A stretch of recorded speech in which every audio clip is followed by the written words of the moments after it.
The porcelain shattered against the hardwood floor, like thunder in the silence of the grand dining room.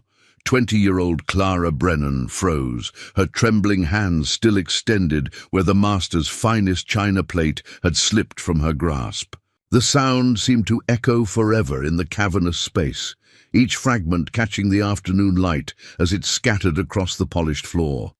Before we jump back in, tell us where you're tuning in from, and if this story touches you, make sure you're subscribed, because tomorrow I've saved something extra special for you. Master Aldrich Blackwood's face turned crimson, his knuckles white as he gripped his silver-topped cane. "You worthless, clumsy fool," he hissed, rising from his mahogany chair with deliberate menace. Clara's heart hammered against her ribs as she dropped to her knees, frantically gathering the broken pieces, her fingers already bleeding from the sharp edges. But what happened next would change everything, because sometimes, when darkness seems to swallow all hope, a single voice can pierce through the cruelty and remind us that compassion still exists in this world. Clara had been working at the Blackwood estate for 3 years, ever since her father's death left her family drowning in debt. The sprawling mansion sat like a fortress on the outskirts of Millbrook Valley, its Gothic towers and manicured gardens a stark contrast to the cramped quarters where the servants lived. She shared a tiny room in the basement with 2 other girls, sleeping on a thin mattress that barely cushioned her aching bones after 16-hour workdays. The Blackwood family had built their fortune on cattle ranching and land speculation, accumulating thousands of acres across 3 counties. Master Aldrich ruled his domain with an iron fist, treating his workers like property rather than people.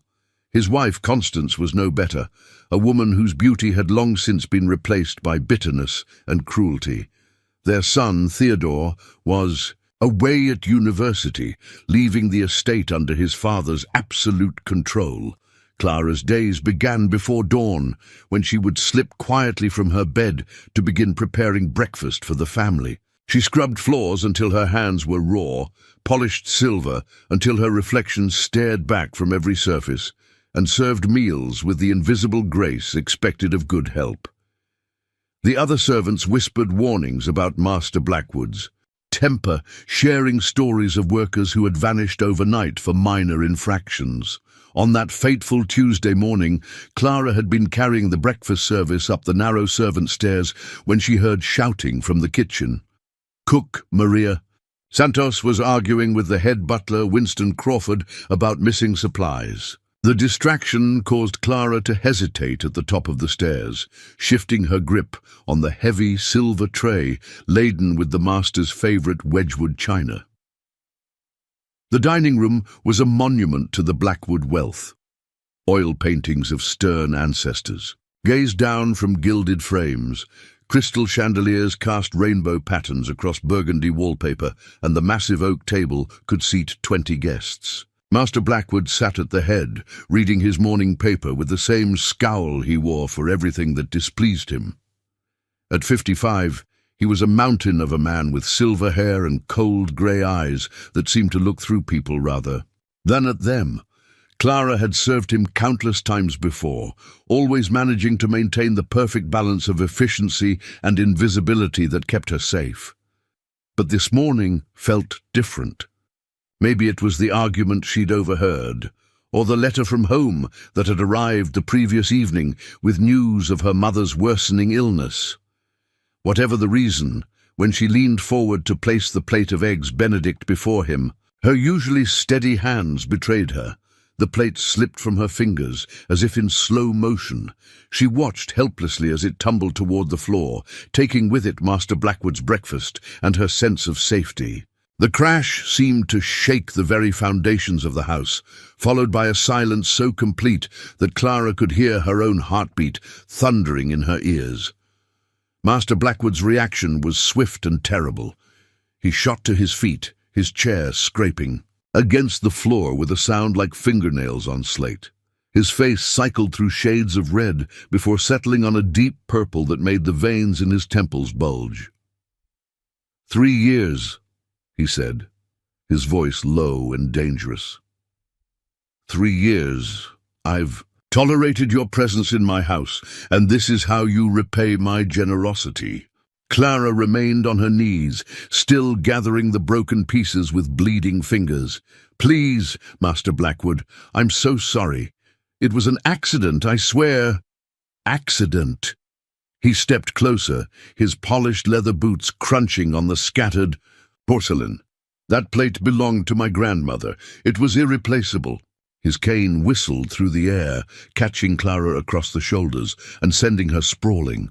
You will learn that carelessness has consequences in this house. The beating that followed was methodical and cruel.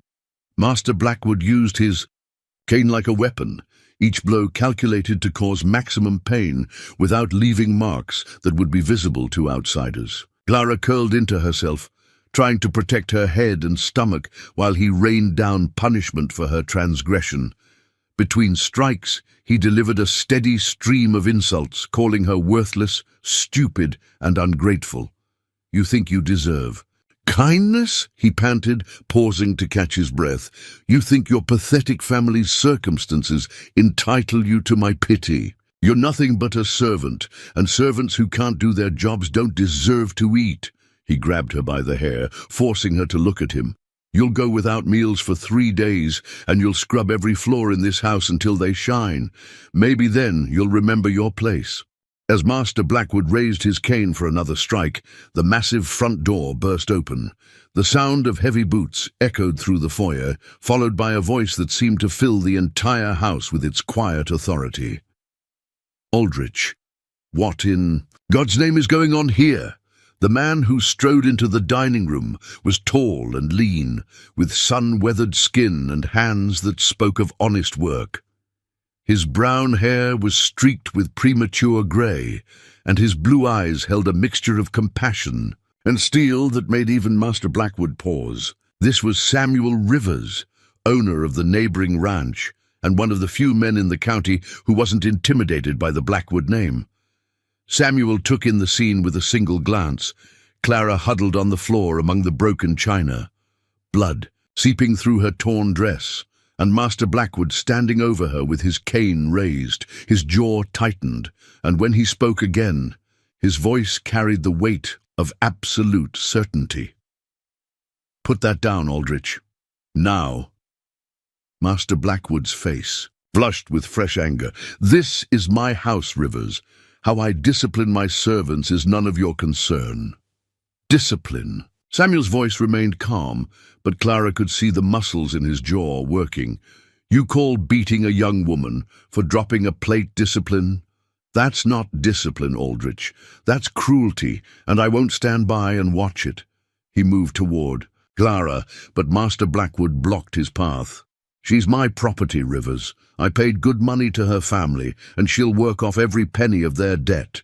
If she can't perform her duties without destroying my belongings, then she needs to learn the consequences. Samuel's eyes never left Master Blackwood's face. No one is property, Aldrich. Not in this country, not in this century, and certainly not in front of me. He took another step forward, and despite being smaller than Master Blackwood, his presence seemed to fill the room. Now step aside. The tension between the two men crackled like electricity. Master Blackwood's grip on his cane tightened, but something in Samuel's steady gaze made him hesitate. After a long moment, he stepped back with visible reluctance. Samuel knelt beside Clara, his movements careful and gentle. Are you hurt badly, miss? His voice was soft now, concerned rather than commanding. Clara looked up at him through her tears, surprised by the kindness in his eyes. In 3 years at the Blackwood estate, no one had ever asked about her well-being. I'm all right, sir, she whispered, though her body told a different story. Every breath sent sharp pains through her ribs, and her shoulders felt like they were on fire. No, you're not, Samuel said matter-of-factly, and that's not your fault. He helped her to her feet with infinite care, supporting her weight when her legs threatened to give out. Mistakes don't deserve pain, miss. Remember that. Those words hit Clara like a revelation. In her world of constant fear and punishment, the idea that accidents could be forgiven seemed impossible. She stared at this stranger, who spoke to her like she was a human being, rather than a piece of property. Master Blackwood's voice cut through, the moment like a blade. "Rivers, I'm warning you. Take your hands off my servant and get out of my house before I have you arrested for trespassing." Samuel stood slowly, positioning himself between Clara and her employer. "I came here to discuss the boundary dispute between our properties, Aldrich, but I find myself dealing with something far more important." He glanced around the opulent dining room, his expression thoughtful. "You know, I've always wondered how a man accumulates so much wealth. Now I'm beginning to understand." The implication hung in the air like smoke. Master Blackwood's face went white, then red again. "How dare you come into my home and insult me? You may own the land next to mine, Rivers, but you're still nothing but a common rancher. I have influence in this county, connections you can't imagine, and I have something you don't," Samuel replied evenly. "A conscience." He turned back to Clara, his voice gentle once more. "What's your name, miss?" "Clara, sir. Clara Brennan." "Well, Clara Brennan, I want you to know that what happened here today was wrong. No person should be beaten for making an honest mistake." He looked directly into her eyes. "Do you understand that?" Clara nodded, though the concept still felt foreign. In her experience, mistakes always had consequences, usually painful ones. But this man spoke with such certainty, such conviction, that she found herself beginning to believe him. Samuel straightened and faced Master Blackwood again. "I want to make you an offer, Aldrich. Name your price for Miss Brennan's debt. I'll pay it in full right now." The room fell silent, except for the ticking of the grandfather clock in the corner. Master Blackwood's eyes narrowed as he calculated both the monetary and strategic implications of the offer. "Her family owes me $800, he said finally, "plus interest, room and board, and damages. Call it $1,200 total." It was an enormous sum, more than most people earned in 2 years. Clara's heart sank, knowing that no one could afford such an amount for a servant girl. But Samuel didn't even blink. Preparing and narrating this story took us a lot of time, so if you are enjoying it, subscribe to our channel. It means a lot to us. Now back to the story. "Done," he said, reaching into his jacket for his checkbook. "I'll write you a check right now, and Miss Brennan comes with me." Master Blackwood's surprise was evident, but greed quickly overcame his shock. "You're serious? You'd pay $1,200 for a clumsy servant girl?" "I'm paying $1,200 for a human being's freedom," Samuel corrected as he wrote out the check. "There's a difference." As he tore the check from the book and handed it to Master Blackwood, Clara felt the world shifting beneath her feet. After 3 years of servitude, of living in fear and pain, a complete stranger was buying her freedom. But why? What did he want from her? Master Blackwood examined the check carefully, then folded it and placed it in his vest pocket. "Pleasure doing business with you, Rivers, but don't come crying to me when you discover what a worthless investment you've made." Samuel's jaw tightened again, but he kept his voice level. "I don't consider any human being an investment, Aldrich. That's where you and I differ." He turned to Clara. "Gather your belongings, Miss Brennan. You're leaving this place." Clara stared at him in bewilderment. "Sir, I don't understand. What do you want from me? What will I owe you?" The question seemed to surprise Samuel. He studied her face for a moment, taking in the fear and confusion written there.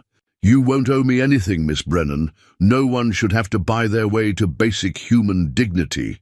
But, sir, the money is mine to spend as I choose," he said firmly, "and I choose to spend it removing you from a situation where you're being abused." His expression softened. "You're free, Clara, really free. No debts, no obligations, no master to fear." The concept was so foreign that Clara couldn't quite grasp it. Freedom felt like a word in a language she'd never learned to speak. But looking into Samuel Rivers' honest eyes, she began to feel something she hadn't experienced in years: hope. As she moved toward the servants' quarters to collect her few possessions, Clara heard Master Blackwood's parting shot. "Mark my words, Rivers, that girl will bring you nothing but trouble. Some people are born to serve, and trying to change that is a fool's errand." Samuel's response followed her down the hallway. "The only fool here, Aldrich, is a man who thinks cruelty makes him strong." Those words would echo in Clara's mind as she packed her meager belongings into a small cloth bag. For the first time in 3 years, she was leaving the Blackwood estate not in shame or fear, but as a free woman. The future stretched before her like an unmarked trail, full of possibilities she had never dared to imagine. But as she walked back toward the dining room, her few possessions clutched to her chest, Clara couldn't shake the feeling that her real journey was just beginning. Samuel Rivers had saved her from Master Blackwood's cruelty, but what came next? What did freedom actually mean for a young woman with no money, no family nearby, and no skills beyond serving others? The questions swirled in her mind as she prepared to step into an unknown future, guided by a stranger whose kindness seemed too good to be true. But for the first time in years, the questions didn't terrify her. Instead, they filled her with something she had almost forgotten how to feel: curiosity about what tomorrow might bring. The carriage ride to Samuel's ranch passed in uncomfortable silence. Clara sat rigidly on the worn leather seat, her small bag clutched in her lap like a shield. Every bump in the dirt road sent fresh waves of pain through her injured ribs, but she bit her tongue rather than complain. Samuel drove with practiced ease, his weathered hands steady on the reins, occasionally glancing back at her with concern. The landscape gradually changed as they left the manicured perfection of the Blackwood estate behind. Rolling hills gave way to wider valleys, and the air carried the scent of wild grass and distant cattle. Clara had never ventured beyond the estate grounds during her 3 years of servitude, and the vastness of the open country both thrilled and terrified her. "How are you feeling?" Samuel asked, breaking the silence as they crested a hill. Clara straightened, forcing herself to meet his gaze. "Fine, sir. Thank you for your concern." A slight smile tugged at the corner of his mouth. "You don't have to call me sir, Clara. Samuel will do just fine." He paused, studying her face. "And you don't have to pretend you're not hurting. I saw what Aldrich did to you." The kindness in his voice almost broke her composure. Clara had learned to hide her pain so well that acknowledging it felt dangerous, like admitting weakness. I'm not used to being asked," she said quietly. "That's going to change," Samuel said with quiet certainty. "Starting now." As they rounded another bend, Clara caught her first glimpse of the Rivers Ranch. It was nothing like the Blackwood estate. No Gothic towers or manicured gardens, just a sprawling collection of practical buildings nestled in a valley between gentle hills. The main house was a modest 2-story structure with a wraparound porch, its white paint weathered but well-maintained. Corrals and outbuildings dotted the landscape, and in the distance cattle grazed peacefully in fenced pastures. "Welcome to Riverbend Ranch," Samuel said, pulling the carriage to a stop in front of the house. "It's not much to look at, but it's home." Clara stepped down carefully, her legs unsteady after the long ride. The afternoon sun warmed her face, and for the first time in years she felt something approaching peace. There was no grandeur here, no overwhelming displays of wealth and power, just honest buildings built for honest work. The front door opened and a woman emerged onto the porch. She was perhaps 40, with graying brown hair pulled back in a practical bun, and kind eyes that immediately focused on Clara's injuries. Her dress was simple but clean, and she carried herself with the quiet confidence of someone comfortable in her own skin. "This is Elena Martinez," Samuel said, helping Clara with her bag. "She keeps the house running and makes sure I don't starve myself to death. Elena, this is Clara Brennan." Elena descended the porch steps with quick, purposeful strides. "Dios mío," she murmured, taking in Clara's battered appearance. "What happened to this poor girl?" "Aldrich Blackwood happened," Samuel said grimly. "She needs medical attention, food, and a safe place to rest." Without hesitation, Elena took Clara's arm gently. "Come, Mia. Let's get you inside and cleaned up." Her voice carried the warmth of someone who had mothered many children, though Clara would later learn that Elena had never had any of her own. The interior of the house was as unpretentious as its exterior. Clean, comfortable furniture filled rooms with wide windows that let in natural light. Books lined the shelves, and the walls displayed simple landscapes rather than portraits of stern ancestors. It felt like a home rather than a monument to wealth. Elena led Clara to a cozy bedroom on the second floor. "This will be yours," she said, opening the curtains to let in the afternoon light. "The bed is comfortable, and you'll have privacy to heal." Clara stared at the room in disbelief.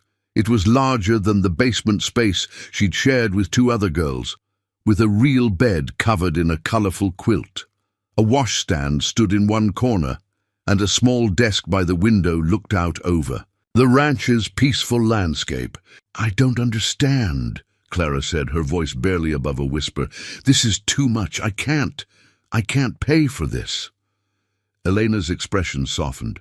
"Mia, no one is asking you to pay for anything. Samuel told me what happened. You're safe now, and that's what matters. But I have to work. I have to earn my keep somehow." "Later," Elena said firmly. "Right now, you need to rest and heal. We'll worry about everything else when you're stronger." She helped Clara out of her torn dress, clucking disapprovingly at the bruises that covered her shoulders and back. "That man should be ashamed of himself," she muttered, filling a basin with warm water from a pitcher, treating another human being like an animal. As Eleanor gently cleaned Clara's wounds, she spoke in a soothing voice about the ranch, its history, and the people who worked there. Samuel had inherited the property from his uncle 5 years earlier, she explained. He'd been working as a ranch hand in Colorado when word came that he'd been left 2,000 acres and a struggling cattle operation. "He could have sold it," Elena said, dabbing antiseptic on a particularly deep cut. "Would have made him wealthy overnight. But Samuel isn't that kind of man. He saw the potential in this land, and more importantly, he saw the good he could do with it." Clara winced as Elena bandaged her ribs. "What do you mean?" "The ranch employs 12 people year-round," Elena explained. "Families who might otherwise struggle to make ends meet. Samuel pays fair wages, provides housing for those who need it, and treats everyone with respect. It's not the most profitable way to run a business, but it's the right way." The concept was foreign to Clara. In her experience, employers took as much as they could get while giving as little as possible in return. The idea of an employer who prioritized his workers' welfare over maximum profit seemed impossible. "He really doesn't want anything from me?" Clara asked, voicing the fear that had been gnawing at her during the entire carriage ride. Elena paused in her work, studying Clara's face. "Samuel Rivers is one of the few truly good men I've ever known," she said quietly. "He saved you because it was the right thing to do, not because he expected anything in return. You're safe here, Mija. I promise you that." A soft knock at the door interrupted them. "Elena," Samuel's voice called. "Dr. Harrison is here." Clara tensed. She'd had little experience with doctors, and most of it had been unpleasant. In her world, medical attention was a luxury reserved for the wealthy. Dr. James Harrison was a man in his 60s with silver hair and gentle hands. He examined Clara's injuries with professional thoroughness, asking questions in a quiet voice that invited honesty rather than demanded compliance. "You're lucky," he said finally, packing his medical bag. "Nothing appears to be broken, though. You'll be sore for several weeks. The bruising will fade, but you need to rest and avoid any strenuous activity." "Thank you, Doctor," Clara said, reaching for the small purse she'd hidden in her bag. "How much do I owe you?" Dr. Harrison exchanged a glance with Samuel. "Your bill has been taken care of, Miss Brennan. Just focus on getting better." After the doctor left, Elena brought Clara a tray of soup, fresh bread and tea. The simple meal tasted better than anything Clara remembered eating at the Blackwood estate, where servants received only leftovers and scraps. "Elena," Clara said, hesitantly, "may I ask you something?" "Of course, Mija. How long have you worked for Mr. Rivers?" Elena smiled. "I don't work for Samuel, Clara. I work with him. There's a difference." She settled into the chair by the window. "I came here 3 years ago with nothing but the clothes on my back and a baby I was carrying. My husband had died in a mining accident, and his family threw me out because they blamed me for his death." Clara's eyes widened. "What happened to your baby?" Pain flickered across Elena's features. "She was born too early, lived only 3 days. She was quiet for a moment. "I was ready to give up, but Samuel found me sleeping in his barn. Instead of throwing me out, he offered me a job and a place to stay. He held my baby when she died and helped me bury her properly." Tears sprang to Clara's eyes. "I'm so sorry." "Samuel gave me a reason to keep living," Elena continued. "He treated me like family when I had no one else. That's the kind of man he is." As evening approached, Clara found herself alone for the first time in years. She stood by the window, watching. The sunset paint the sky in shades of orange and pink. The ranch sprawled peacefully below, with workers heading home to their families after a day's honest labor. A gentle knock at the door interrupted her thoughts. "Clara," Samuel's voice called. "May I come in?" Of course. Samuel entered, carrying a cup of tea and a small package wrapped in brown paper. "Elena thought you might like some chamomile tea before bed. And this?" He held out the package with a slightly embarrassed smile. "Well, Elena noticed your dress was beyond repair." Clara unwrapped the package to find a simple but beautiful dress in soft blue cotton, along with undergarments and a warm shawl. The fabric was finer than anything she'd ever owned, and it was clearly new rather than a hand-me-down. "I can't accept this," she said, though her fingers lingered on the soft material. "It's too much." "Clara," Samuel said gently, "you're going to need clothes. Consider it a practical necessity rather than a gift."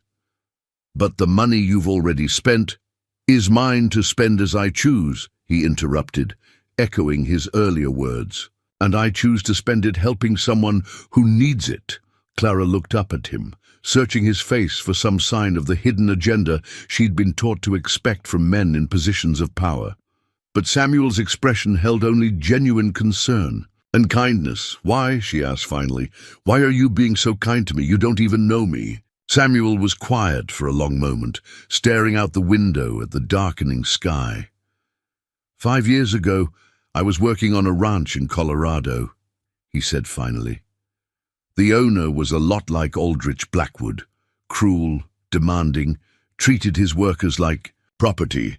There was a young Mexican boy named Miguel who worked in the stables. He was maybe 14, sent money home to his family every month." Clara sat on the edge of the bed, sensing the importance of what Samuel was about to share. One day, Miguel accidentally left a gate open and some horses got loose. It took us hours to round them up, and the owner was furious. He beat that boy with a horsewhip until Miguel could barely stand. Samuel's jaw tightened at the memory. "I was just a hired hand, had no authority to stop it. But I should have tried. I should have done something." "What happened to Miguel?" "He died 2 days later, internal injuries from the beating. The owner claimed it was an accident, that the boy had been kicked by a horse. Samuel's voice was heavy with guilt. I knew the truth, but I was too much of a coward to speak up. I quit the next day and never looked back. Understanding dawned in Clara's eyes. You saved me because you couldn't save him. Partly, Samuel admitted, but mostly because it was the right thing to do. Miguel taught me that staying silent in the face of cruelty makes you complicit in it. I swore I'd never stand by and watch someone suffer if I had the power to stop it. Clara felt tears threatening again. I don't know how to repay you. You don't need to repay me, Samuel said firmly. But if you want to honor what happened today, live your life freely, make your own choices, be happy. The words struck Clara like a physical blow. Happiness was a concept so foreign to her that she couldn't even imagine what it might feel like. For 3 years, she'd focused solely on survival, on avoiding pain and punishment. The idea that she might actually be entitled to joy seemed revolutionary. I don't know how to be happy, she admitted. I don't even know how to be free. Samuel's expression softened. That's okay.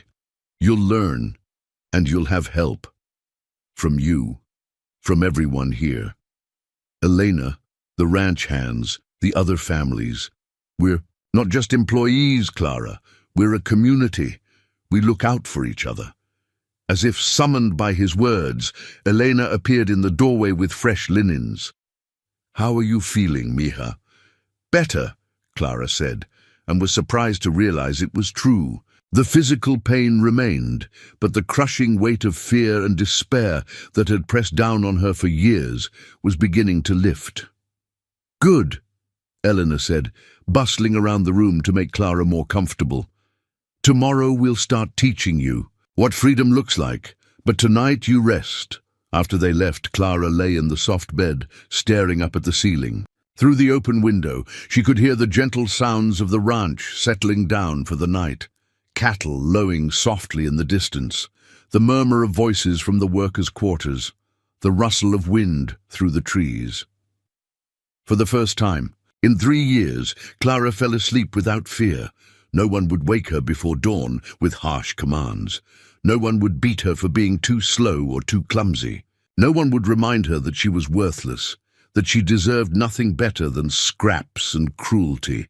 Tomorrow would bring new challenges, new uncertainties. She would have to learn how to live as a free woman, how to make choices for herself, rather than simply following orders. The prospect was terrifying and exhilarating in equal measure. But tonight, wrapped in Elena's kindness and Samuel's protection, Clara Brennan slept the sleep of the truly safe for the first time since her father's death. And in her dreams she began to imagine what happiness might actually feel like. Clara woke to unfamiliar sounds, birds singing outside her window instead of the harsh clang of a bell summoning servants to work. Sunlight streamed through white curtains, and for a disorienting moment she couldn't remember where she was. Then the events of the previous day came flooding back, and she sat up carefully, testing her aching body. The bedroom door was slightly ajar, and she could smell coffee brewing and bacon frying somewhere below. Her stomach rumbled, reminding her that she'd eaten little the day before. At the Blackwood estate, breakfast had been stale bread and weak tea, consumed in hurried silence before the day's work began. The thought of sitting down to a proper meal felt like an impossible luxury. Soft knock interrupted her thoughts. "Clara?" Elena's voice called. "Are you awake, mija?" "Yes, please come in." Elena entered, carrying a breakfast tray laden with scrambled eggs, crispy bacon, fresh biscuits, and a pot of coffee that smelled like heaven. "How did you sleep?" "Better than I have in years," Clara admitted, accepting the tray gratefully. "But I should be helping you prepare breakfast, not having it served to me." Elena settled into the chair by the window. "You're recovering from injuries. Rest is part of healing." She studied Clara's face carefully. How are you feeling this morning? Any dizziness? Nausea? Clara shook her head, taking a tentative bite of the eggs. They were perfectly seasoned and cooked just right. Nothing like the tasteless gruel she'd grown accustomed to. Everything tastes incredible. Good food helps the body heal, Eleanor said with satisfaction. Dr. Harrison will want to check on you later, but I think you're already looking stronger. Through the window, Clara could see the ranch coming to life. Workers moved between the buildings with purposeful efficiency, but there was something different about their demeanor compared to the Blackwood servants. These people weren't hunched with fear or moving with the mechanical precision of the terrorized. They called greetings to each other, shared brief conversations, even laughed occasionally. "Elena," Clara said hesitantly, "what exactly do you do here? I mean, what are your duties?" Elena smiled. "I manage the household, keep the books, coordinate with the workers' families, help with medical issues when they arise. Whatever needs doing, really. And Mr. Rivers doesn't mind that you make decisions without asking permission first. Samuel hired me to manage things, not to ask permission for every choice," Elena explained. "He trusts my judgment, and I trust his. That's how partnerships work." The concept was revolutionary to Clara. At the Blackwood estate, every decision had to be approved by Master Blackwood or his wife, no matter how trivial. Servants who showed initiative were accused of overstepping their bounds and punished accordingly. A commotion in the yard below caught their attention. A rider was approaching at full gallop, dust clouds trailing behind his horse. Even from a distance, Clara could see the urgency in the man's posture. Elena frowned, moving to get a better view. "That's Jack Morrison from Hendrick's place. Something's wrong." They watched as Samuel emerged from the barn to meet the rider. Even through the glass, they could see the animated conversation, Samuel's expression growing increasingly grave. After a few minutes, both men hurried toward the house. "Elena!" Samuel's voice carried up the stairs. "We need to talk." Elena squeezed Clara's shoulder. "Finish your breakfast. I'll be back soon." Clara tried to concentrate on her food, but anxiety gnawed at her stomach. The urgency of the rider's arrival reminded her too much of the unpredictable crises that had punctuated life at the Blackwood estate. Just when things seemed calm, something would happen to shatter the peace. 20 minutes later, Elena returned with Samuel close behind. Both looked troubled. "Clara," Samuel said, his voice gentle but serious, "I need to tell you something. Word has spread about what happened yesterday. Aldrich is telling people that you stole from him, that I helped a thief escape justice." Clara's blood ran cold. "But that's not true. I never stole anything." "We know that," Elena said quickly. "But Aldrich has influence in town. He's spreading lies, trying to turn people against Samuel and damage the ranch's reputation." Samuel pulled up another chair, his expression thoughtful. "There's more. He's filed a complaint with Sheriff Garrett, claiming that you damaged valuable property and that I interfered with his legal right to discipline his employee." "Can he do that?" Clara asked, her voice barely a whisper. "He can try," Samuel said. Grimly, "Sheriff Garrett is an honest man, but he's also politically minded. Aldrich contributes heavily to his re-election campaigns." Clara felt the familiar weight of despair settling over her. "This is my fault. I should leave. If I'm not here, he can't use me against you." "Absolutely not," Samuel said firmly. "Running away won't solve anything, and it won't keep you safe. Aldrich would just track you down and drag you back." "Then what do we do?" Samuel exchanged a look with Eleanor. "We fight back, but not the way Aldrich expects." Before Clara could ask what he meant, another knock sounded at the front door. This time, the visitor was Dr. Harrison, accompanied by a woman Clara didn't recognize. "This is Margaret Sinclair," Dr. Harrison explained as Elena brought them upstairs. "She's the territory's legal advocate for worker protection cases. Margaret Sinclair was a woman in her 30s with intelligent brown eyes and prematurely grey hair pulled back in a severe bun. She carried a leather satchel and had the bearing of someone accustomed to fighting uphill battles. "Miss Brennan," she said, settling into a chair, "Dr. Harrison has told me about your situation. I'd like to hear your side of the story, in your own words." Clara glanced nervously at Samuel and Elena. "I don't understand. What kind of legal advocate?" "I work for the Territorial Bureau of Labor Relations," Margaret explained. "We investigate cases of worker abuse and exploitation. What happened to you yesterday wasn't just morally wrong. It violated several territorial statutes regarding the treatment of indentured workers." "Indentured workers have rights?" Clara asked in amazement. Margaret's expression hardened. "More rights than most. Employers want to acknowledge. The law is clear. Physical punishment for minor infractions is prohibited. Workers must be provided adequate food and shelter, and contracts cannot be enforced through violence." Over the next hour, Clara told her story. Margaret took detailed notes, asking pointed questions about the conditions at the Blackwood estate, the treatment of other servants, and the specific circumstances of the previous day's beating. "Miss Brennan," Margaret said finally, "would you be willing to testify about these experiences in a formal hearing?" Clara's stomach clenched. "You mean in front of Master Blackwood? In court? In front of a territorial magistrate?" "Yes. And yes, Mr. Blackwood would be there, along with his lawyers." The thought terrified Clara. She could imagine Aldrich Blackwood's rage at being publicly accused, his desire for revenge. "What would happen if I refused?" "Nothing," Margaret said honestly. "But if you agree to testify, we have a real chance of not only clearing your name, but also protecting other workers in similar situations." Samuel leaned forward. "Clara, the choice is entirely yours. No one will think less of you if you decide it's too risky." But Elena spoke up, her voice firm. "How many other girls are still at that estate, Mija? How many more are working for other employers just like Blackwood?" The question hit Clara like a physical blow.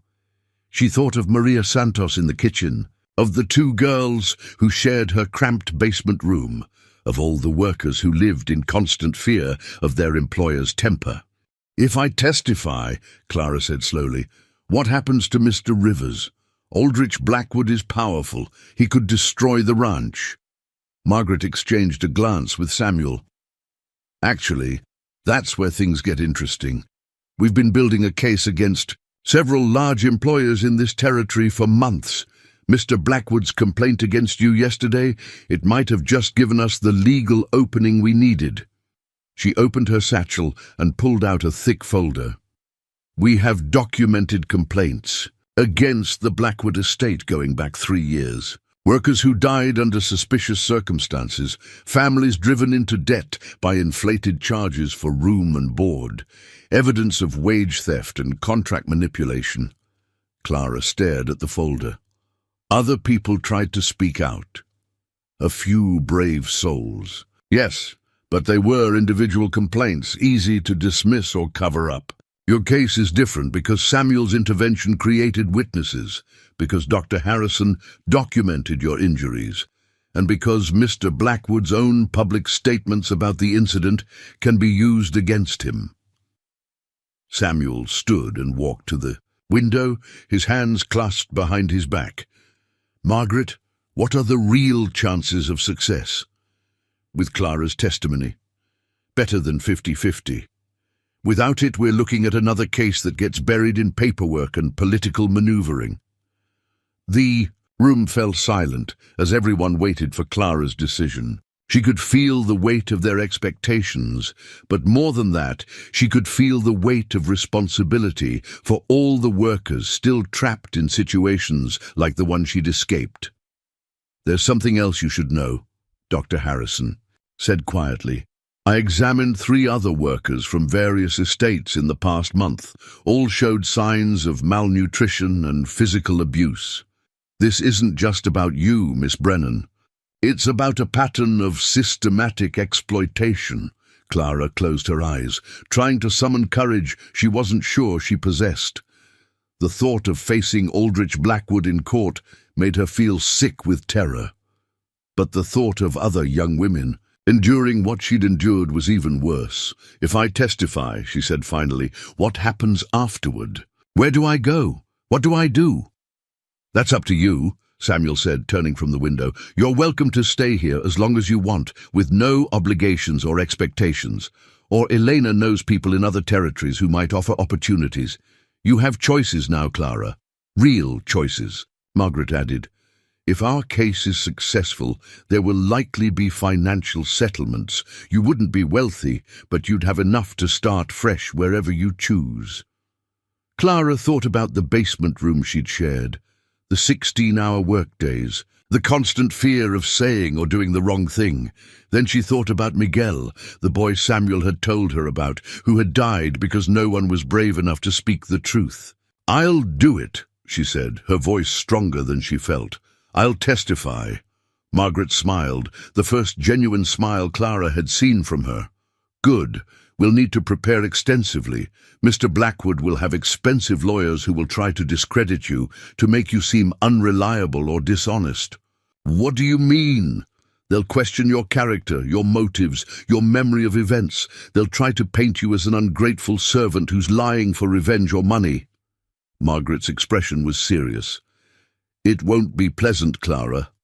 You sure you're ready for that? Clara thought about Elena's story, about Samuel's quiet courage in buying her freedom, about all the workers still trapped in situations like hers. I'm ready. Over the next several days, Clara's world expanded in ways she'd never imagined.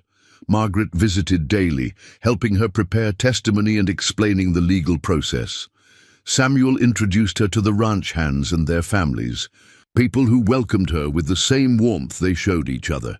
She met Tom and Lucy Garrett, who managed the cattle operations. Their 3 children treated Clara like a beloved aunt. There was Roberto Silva, the horse trainer, who spoke in a mixture of English and Spanish that somehow made perfect sense. Old Pete Williams, the ranch's retired foreman, regaled her with stories of the territory's early days while teaching her to play checkers. Most surprising was her growing friendship with Annie Foster, a young woman about Clara's age whose family had worked for Samuel for 2 years. Annie had been born into poverty but had learned to read and write with Samuel's encouragement. She was currently saving money to attend a teacher's college in the territorial capital. The difference between here and other places, Annie explained as they walked through the ranch's vegetable garden, is that Samuel sees potential in people instead of just labor. He doesn't just give you work, he gives you hope. Clara found herself thinking about her own potential for the first time in years. What did she want to do with her life? What dreams had she abandoned when her father died and she'd been forced into servitude? Annie, she said hesitantly, do you think it's too late for someone like me to learn new skills, to become something more than a servant? Annie stopped, walking, and turned to face her. Clara, you're 20 years old. You have your whole life ahead of you. Of course it's not too late. But I don't have any education. I can barely read. Elena taught me to read when I first came here, Annie said. She could teach you too if you want. The idea was both thrilling and terrifying. Education had always seemed like something for wealthy people, not for girls from poor families who needed to work to survive. That evening, Clara found the courage to approach Elena about lessons. Elena's face lit up with enthusiasm.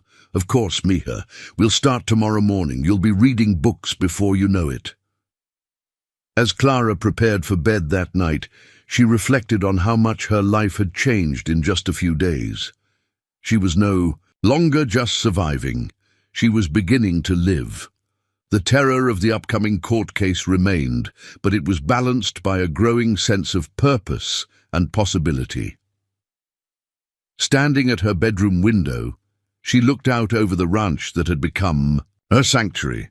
Tomorrow would bring new challenges, new lessons, and continued preparation for the legal battle ahead. But tonight, Clara Brennan was exactly where she belonged, free, safe, and surrounded by people who believed in her worth as a human being.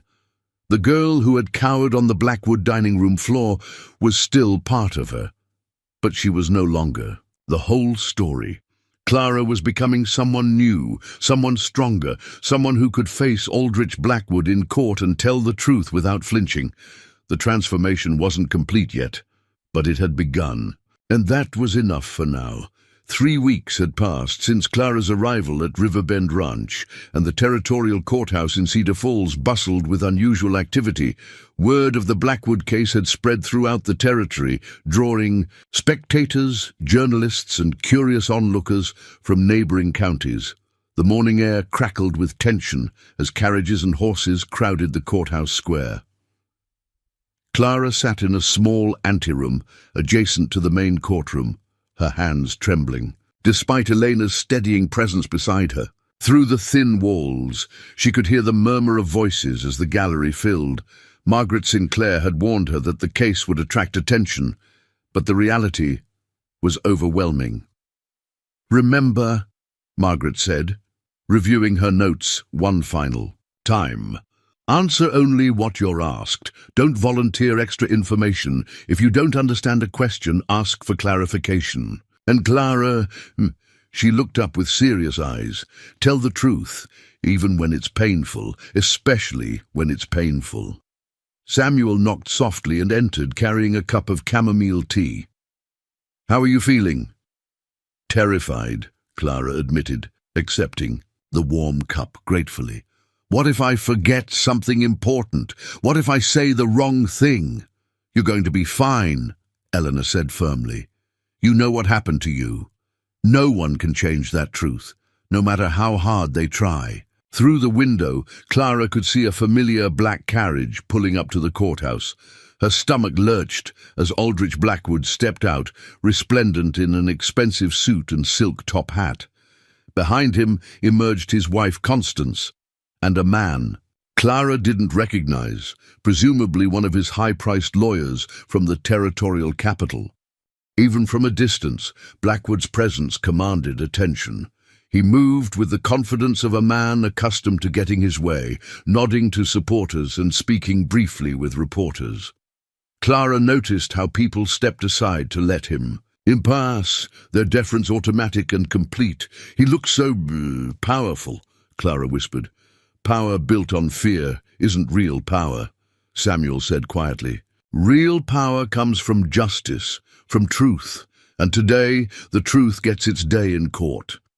Magistrate William Thornton called the proceedings to order at precisely 10 o'clock.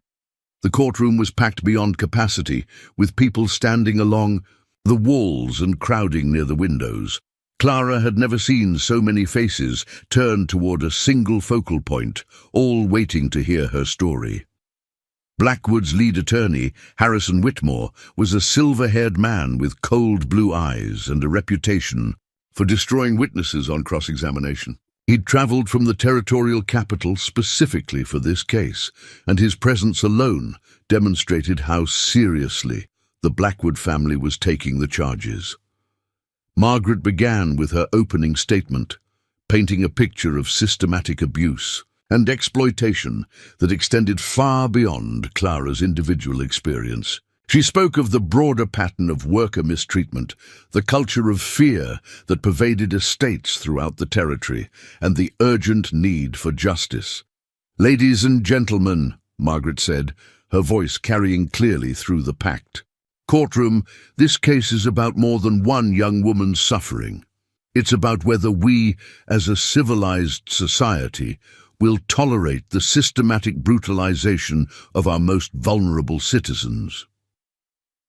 Whitmore's opening statement was a masterclass in misdirection. He portrayed Clara as an ungrateful servant who had fabricated her story to escape legitimate consequences for theft and destruction of property.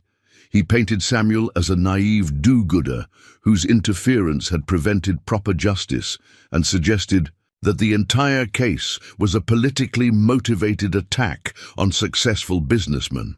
"Mr. Blackwood," Whitmore declared, "is a pillar of this community, a job creator who has provided opportunities for hundreds of workers over the years.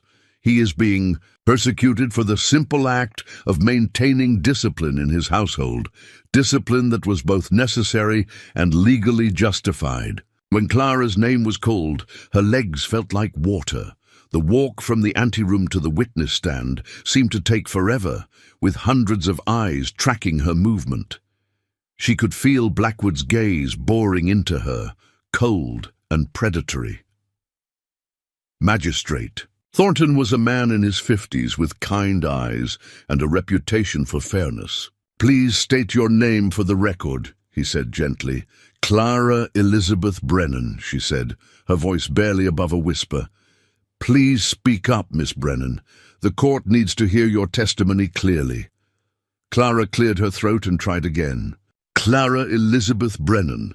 Margaret approached the witness stand with careful, measured steps. "Miss Brennan, please tell the court about your employment at the Blackwood estate."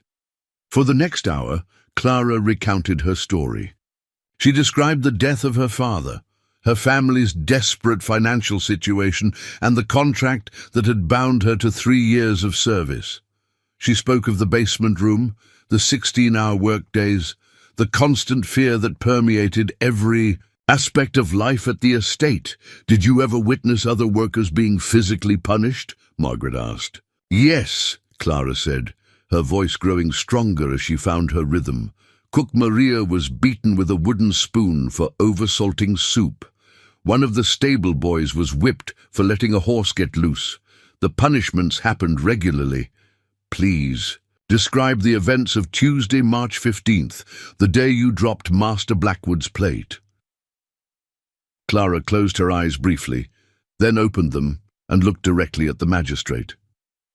She described the morning in detail, the argument in the kitchen, her distraction, the moment the plate slipped from her fingers. Her voice remained steady as she recounted Blackwood's rage and the beating that followed.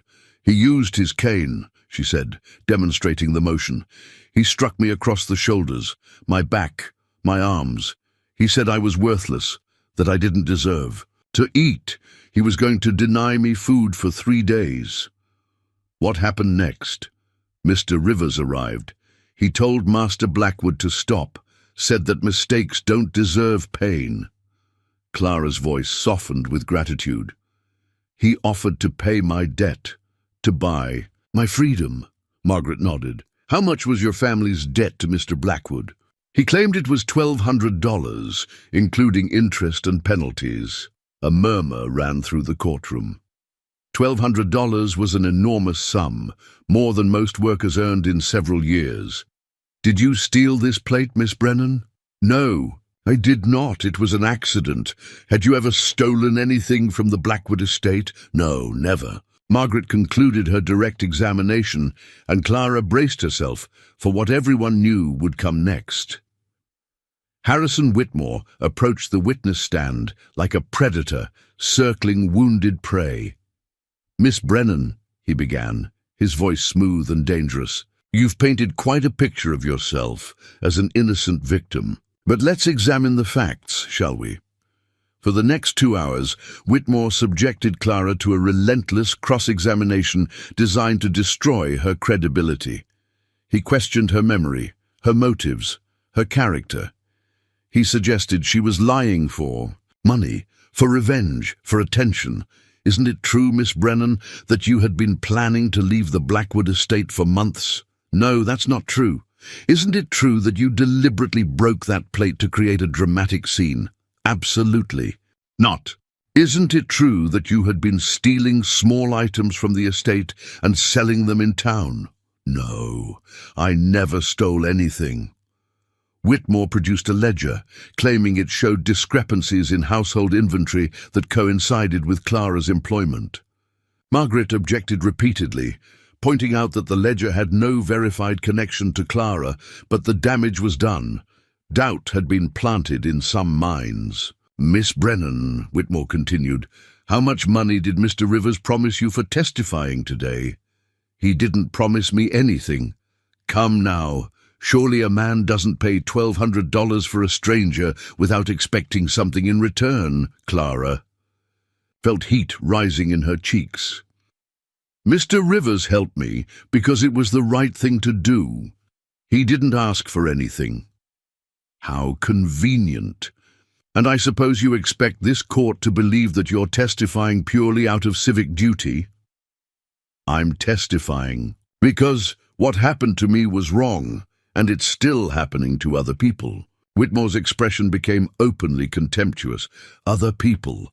Or do you mean other lying servants who think they can profit from false accusations?" Margaret shot to her feet. "Objection! Counsel is badgering the witness." "Sustained," Magistrate Thornton ruled. "Mr. Whitmore, please confine yourself to proper questioning."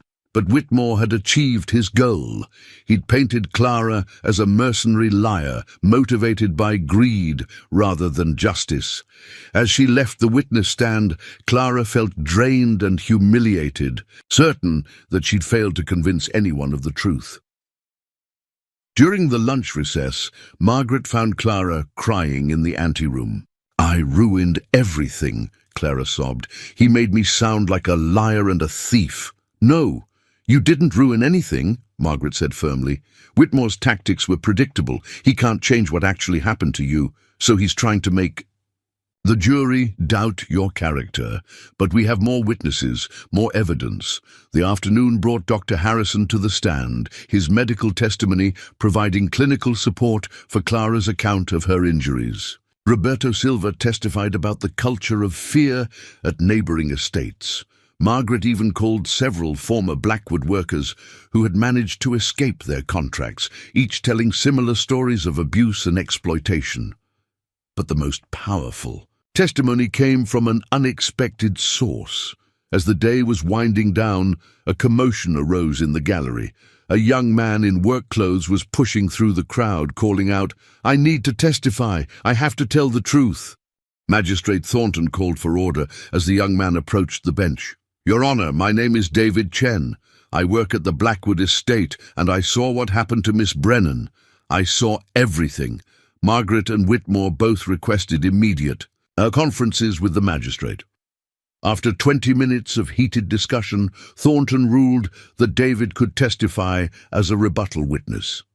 David Chen was perhaps 19, with calloused hands and nervous eyes. He worked in the Blackwood stables and had been employed there for 2 years. His testimony was devastating to Blackwood's case. "I was cleaning tack in the room next to the dining room," David said, his voice shaking with emotion.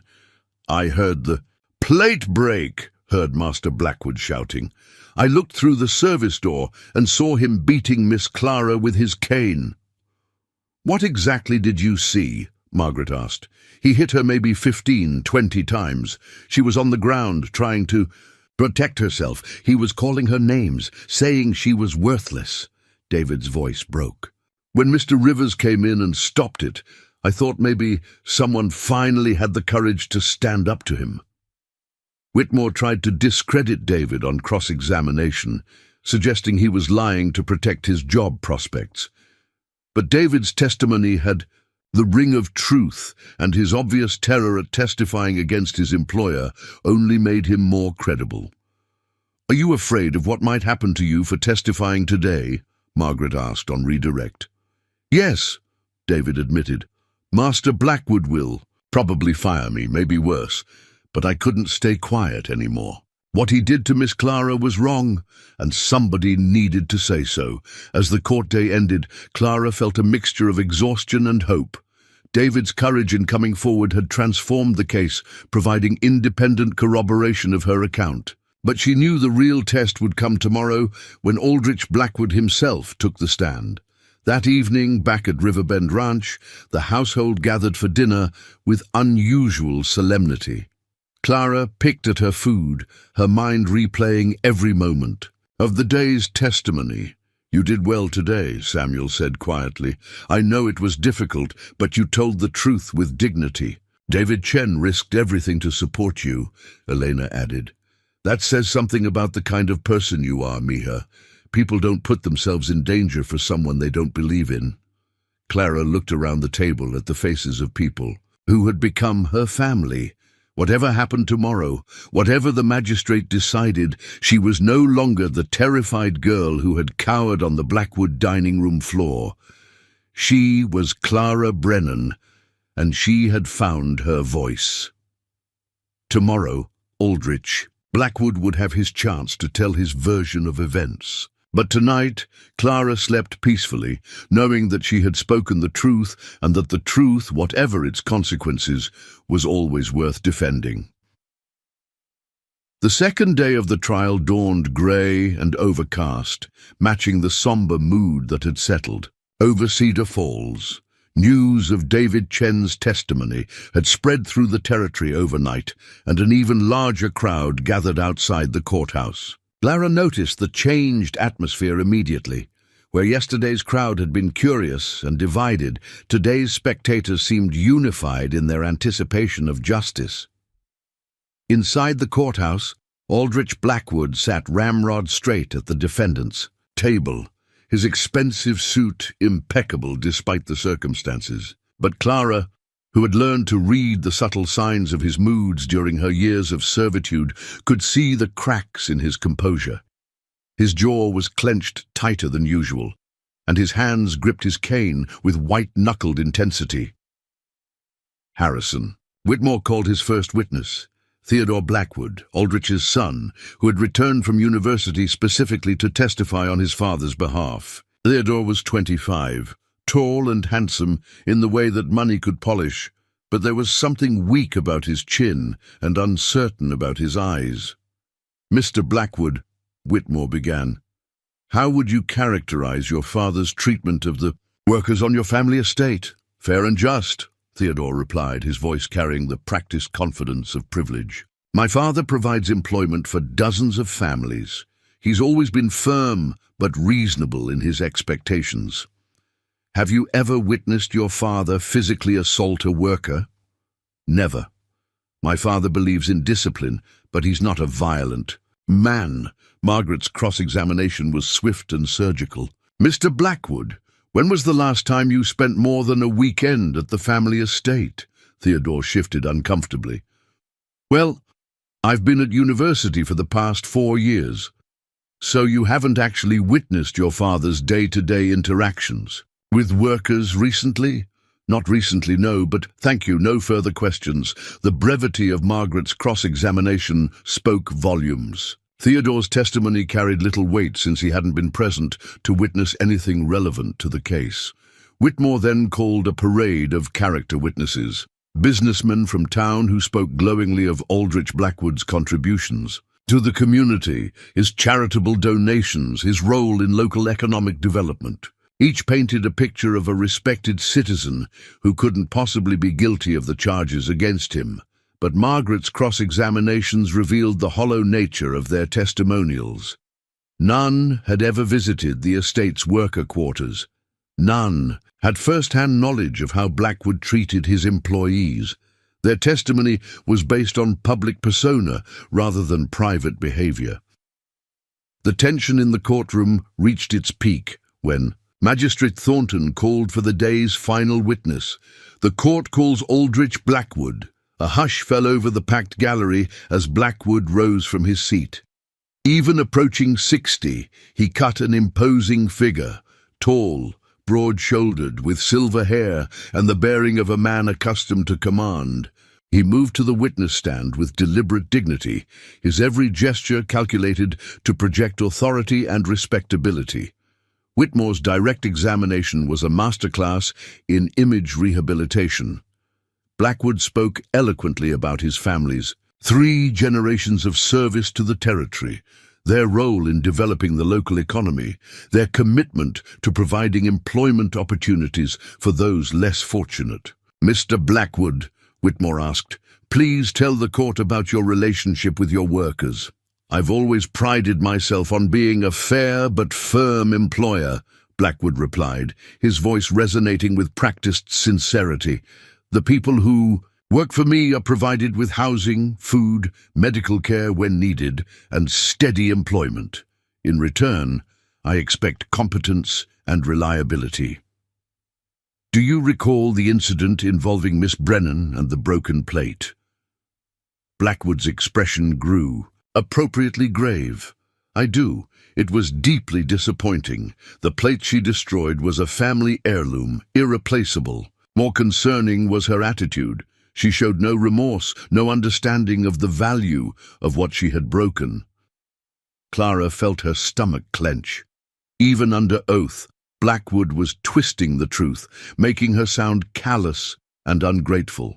"How did you respond to this incident?" "I spoke to her sternly about the importance of careful handling of valuable items. I may have raised my voice. I was frustrated by her carelessness. But I certainly never laid a hand on her. Never, never. The suggestion that I would beat a young woman with a cane is preposterous and deeply offensive." Whitmore nodded sympathetically. "What about the claims regarding poor working conditions at your estate?" "Completely false," Blackwood said firmly. "My workers are provided with clean quarters, adequate food, and fair treatment. The accusations being made are the fantasies of disgruntled former employees seeking financial compensation." When Whitmore finished his direct examination, the courtroom was quiet. Blackwood had presented himself as a pillar of the community being persecuted by ungrateful workers and outside agitators. His performance was polished, confident, and utterly convincing to anyone who didn't know the truth. Margaret Sinclair rose for cross-examination with the predatory grace of a hunter who had finally cornered her prey.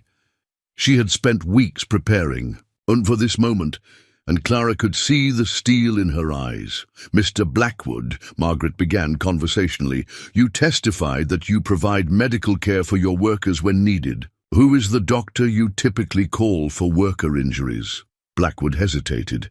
We handle minor injuries ourselves. For serious matters, Dr. Harrison has been called upon occasion."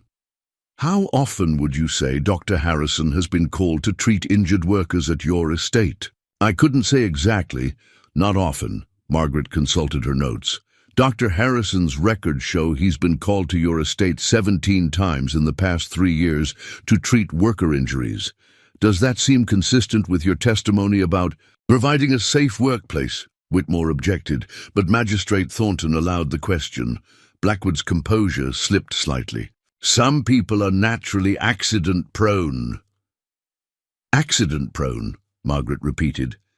"Is that how you would describe Maria Santos, your cook, who Dr. Harrison treated for a broken wrist last year?" "I wouldn't know the specifics of—" "What about James Mellor, a stable hand who was treated for severe bruising to his back and shoulders?" Blackwood's jaw tightened. "I don't recall every minor incident that occurs on a working ranch." Margaret moved closer to the witness stand. "Mr. Blackwood, you testified that you never laid a hand on Miss Brennan. Are you familiar with the legal definition of perjury?" "Of course I am," Blackwood snapped, his careful composure cracking. "And I resent the implication—" "You also testified that Miss Brennan showed no remorse for breaking the plate, but according to multiple witnesses, she immediately apologized and began cleaning up the broken pieces. Were you mistaken about her response? She may have made some perfunctory apology, but her attitude was defiant." "Defiant? A young woman on her hands and knees, bleeding from trying to clean up broken china, struck you as defiant?" Blackwood's face was reddening. She was careless with valuable property. Discipline was required. What form did this discipline take? I spoke to her firmly about her responsibilities. Margaret pulled out a photograph, a medical documentation of Clara's injuries taken by Dr. Harrison. "Your Honor, I'd like to enter this as evidence. Mr. Blackwood, do these injuries look like the result of someone being spoken to firmly?" Blackwood barely glanced at the photograph. I have no idea how she acquired those injuries, probably from her own clumsiness. So your testimony is that Miss Brennan somehow inflicted these extensive bruises and welts on her own back and shoulders. I have no idea how she got them. All I know is that I didn't cause them. Margaret's voice grew deadly quiet. Mr. Blackwood, are you aware that David Chen, one of your current employees, testified yesterday that he witnessed you beating Miss Brennan with your cane? David Chen is a liar, Blackwood snarled, his mask of respectability finally slipping completely. He's probably been put up to this by Rivers and his money. So, Mr. Chen is lying. Dr. Harrison fabricated the medical evidence. Miss Brennan injured herself, and this entire case is an elaborate conspiracy against you? That's exactly what it is, Blackwood's voice echoed through the courtroom. Samuel, Rivers wants my land, and he's using this girl to destroy my reputation. The outburst hung in the air like smoke. Margaret had successfully goaded Blackwood into revealing his true nature, not the benevolent employer he'd portrayed, but an angry, paranoid man who saw himself as the victim of vast conspiracies. No further questions, Margaret said quietly, returning to her seat. Whitmore attempted damage control on redirect examination, but the harm was done. Blackwood's credibility had been shattered by his own words. The jury had seen behind the mask of respectability to the cruel reality beneath. As the testimony phase concluded, both sides prepared for closing arguments. Clara felt emotionally drained, but oddly hopeful. The truth had finally been spoken, in open court, witnessed by hundreds of people who could no longer claim ignorance about what really happened on estates like Blackwood's. During the evening recess, Margaret met with Clara and Samuel at a nearby restaurant. "How do you think it went?" Clara asked nervously. "Better than I hoped," Margaret admitted. "Blackwood's outburst damaged his case significantly, but juries can be unpredictable, especially when powerful men are involved." Samuel leaned forward. "What happens if we lose? If we lose, Blackwood walks away with his reputation intact, and the broader investigation into worker abuse gets much more difficult," Margaret said honestly. "But if we win, it opens the door to prosecuting other employers throughout the territory." Clara stared out the restaurant window at the courthouse across the square. "What happens to me either way? Either way, you're free," Samuel said firmly. "The money I paid for your debt was legally binding. Blackwood can never force you back into servitude. But if we lose, people will think I'm a liar," Clara said quietly. "Some people will think that regardless," Margaret said. "But Clara, what you've done here, speaking truth to power, risking everything to protect other workers, that takes extraordinary courage. Win or lose, you've already accomplished something remarkable." That night, Clara lay awake thinking about the workers, still trapped at the Blackwood estate and others like it throughout the territory. Maria Santos, still cooking in that kitchen where she'd been beaten. The stable hands, the housemaids, the field workers, all living in fear because they had no alternative. Tomorrow would bring closing arguments, and then the magistrate's decision. Clara had done everything she could to ensure justice was served. Now she could only wait and hope that the truth was powerful enough to overcome wealth, influence, and the ingrained prejudices that protected men like Aldrich Blackwood. As dawn approached, Clara made a silent promise to herself. Regardless of the trial's outcome, she would use her freedom to help others find theirs. She would learn to read and write, develop skills, and build a life dedicated to ensuring that no one else would have to endure what she had survived. The scared servant girl who had dropped a plate 3 weeks ago was gone forever. In her place stood Clara Brennan, witness, survivor, and advocate for justice. Tomorrow would determine whether the legal system would stand with her or against her, but Clara had already won the most important victory of all. She had reclaimed her voice and her dignity. The trial was nearly over, but Clara's real journey toward freedom and purpose was just beginning. Whatever tomorrow brought, she would face it not as a victim, but as a woman who had learned that mistakes don't deserve pain, and that sometimes the most powerful thing you can do is simply tell the truth. The final day of the trial arrived, with an electric tension that seemed to charge the very air around the courthouse. By 7 in the morning, people were already gathering outside, some having traveled from distant counties to witness what many believed would be a watershed moment for worker rights in the territory. Clara noticed faces in the crowd she recognized, other servants, ranch hands, and laborers who had taken enormous risks just to be present for the verdict. Inside the courthouse, Margaret Sinclair stood before the packed gallery to deliver her closing argument.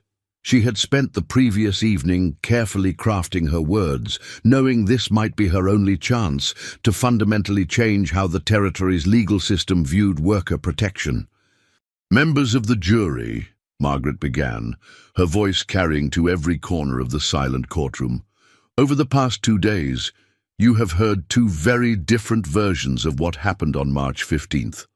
One version tells of a young woman so inherently clumsy and worthless that she deserved to be beaten for an honest mistake.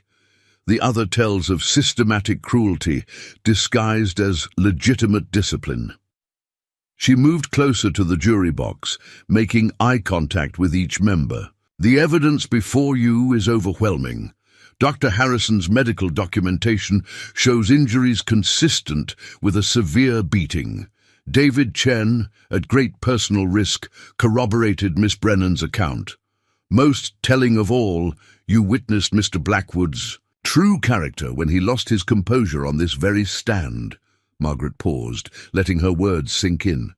"But this case is about more than one man's cruelty or one woman's suffering. It's about the kind of society we choose to be. Do we accept that wealth and power place a person above the law? Do we believe that some human beings exist solely for the convenience of others?" Clara watched the jury's faces, trying to read their expressions. The 12 men came from various backgrounds, farmers, merchants, craftsmen, but all were property owners. All had a stake in maintaining the social order that protected their interests. "Mr. Blackwood would have you believe that Clara Brennan is a lying opportunist seeking undeserved profit," Margaret continued. "But ask yourselves, what has she gained from coming forward? She's endured public humiliation, character assassination, and threats to her safety. No rational person would subject themselves to such an ordeal for money they're unlikely to receive." She gestured toward Clara, who sat with quiet dignity in the gallery. Miss Brennan testified not for personal gain, but because she understood that silence enables abuse. She spoke for every worker who lives in fear, every person trapped in circumstances beyond their control, every soul who believes they deserve basic human dignity. Margaret's voice grew stronger. "The defense wants you to believe that this case threatens the natural order, that holding employers accountable will somehow destroy our economy, but I submit that the opposite is true. A society that protects its most vulnerable members is stronger, more prosperous, and more just than one that sacrifices them for the convenience of the powerful." She moved back toward her table, her final words ringing through the courthouse. "You have the power to send a message that will echo throughout this territory and beyond. You can declare that no person, regardless of their station, is above the law. You can affirm that in our society, mistakes don't deserve pain. The choice is yours." Harrison Whitmore's closing argument was a masterful appeal to class solidarity and economic anxiety. He painted the case as an attack on property rights and the natural hierarchy that kept society functioning. He warned that convicting Blackwood would embolden ungrateful workers to fabricate claims against honest employers. "Gentlemen of the jury," Whitmore concluded, "Mr. Blackwood stands before you as a successful businessman being persecuted for maintaining necessary discipline in his workplace. If you convict him based on the uncorroborated claims of a disgruntled former employee, you set a dangerous precedent that will destabilize our entire economic system. Magistrate Thornton's instructions to the jury were careful and thorough. He explained the relevant laws, the burden of proof, and the standards they must apply in reaching their verdict. At 11:30 in the morning, the 12 men filed out to begin their deliberations. The waiting was agony. Clara, Samuel, and Elena retreated to a nearby cafe, but none could manage more than picking at their food. Margaret joined them briefly, her usual confidence replaced by nervous energy. "How long do jury deliberations usually take?" Clara asked. "It varies," Margaret replied. "A quick verdict could go either way. Either they're convinced of Blackwood's guilt, or they dismiss the charges outright. A longer deliberation might mean they're taking the evidence seriously." Hours passed with excruciating slowness. Clara found herself thinking about her life before all this began. The basement room, the constant fear, the crushing certainty that she would never be anything more than someone else's property. Whatever the verdict, that life was gone forever. At 4 o'clock, word came that the jury had reached a decision. The courthouse filled again as people rushed back from their afternoon activities. Clara's hands trembled as she took her seat, Samuel and Elena flanking her like protective guardians. The jury filed back into the courtroom, their faces carefully neutral. Clara tried to read their expressions, but found no clues about their decision. Foreman Jack Morrison, a local merchant Clara recognized from town, held a folded piece of paper in his weathered hands. "Have you reached a verdict?" Magistrate Thornton asked. "We have, Your Honor. Please read your verdict." Morrison unfolded the paper with deliberate care. The courthouse was so quiet that Clara could hear her own heartbeat thundering in her ears. "We, the jury, find the defendant Aldrich Blackwood guilty of assault upon Clara Brennan and guilty of violating territorial statutes regarding the treatment of indentured workers." The courthouse erupted. Spectators cheered, shouted, and wept. Clara felt the world spinning around her as the reality of the verdict sank in. They had believed her. Justice had been served. Magistrate Thornton banged his gavel repeatedly, calling for order. When the noise finally subsided, he turned to address Blackwood, who sat stone-faced at the defendant's table. "Mr. Blackwood, you have been found guilty of serious crimes that strike at the heart of human dignity. While the law limits the penalties I can impose, I want to ensure that justice is both served and seen to be served." He consulted his notes before continuing. "I hereby sentence you to 6 months in the territorial prison, sentence suspended pending 2 years of supervised probation.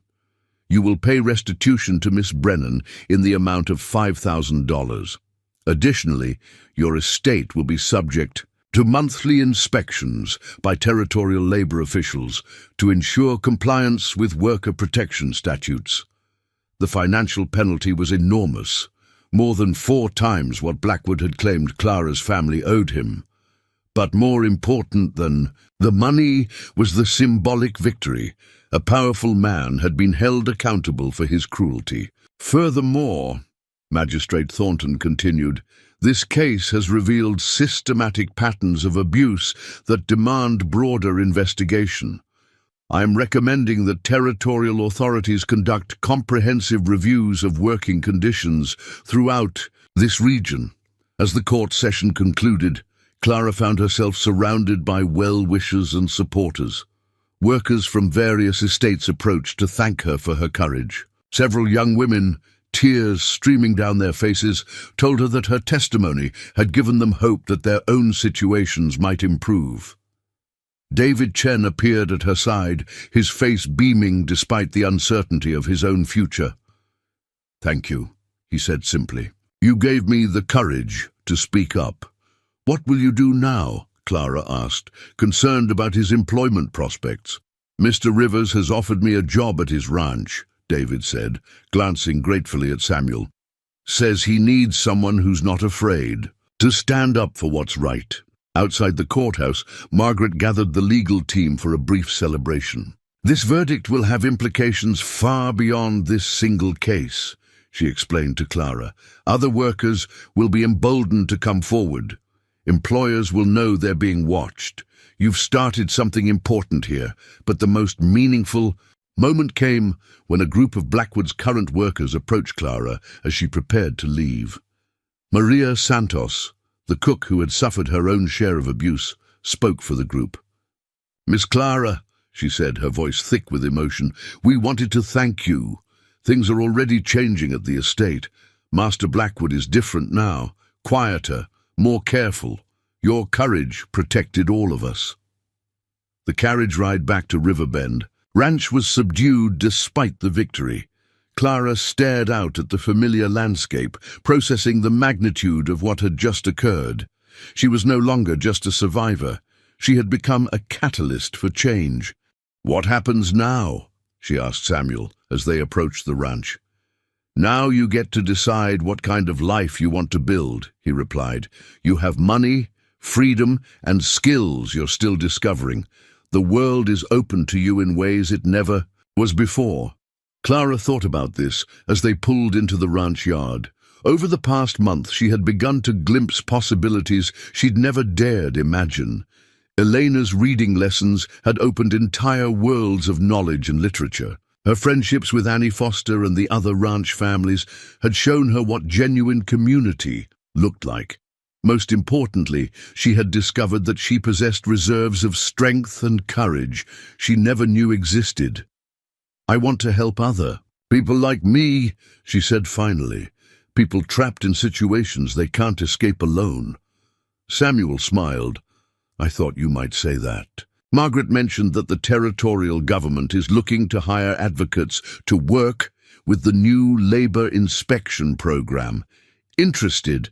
The idea sent a thrill of excitement through Clara. "They would hire someone like me?" "They would hire someone exactly like you," Elena said firmly.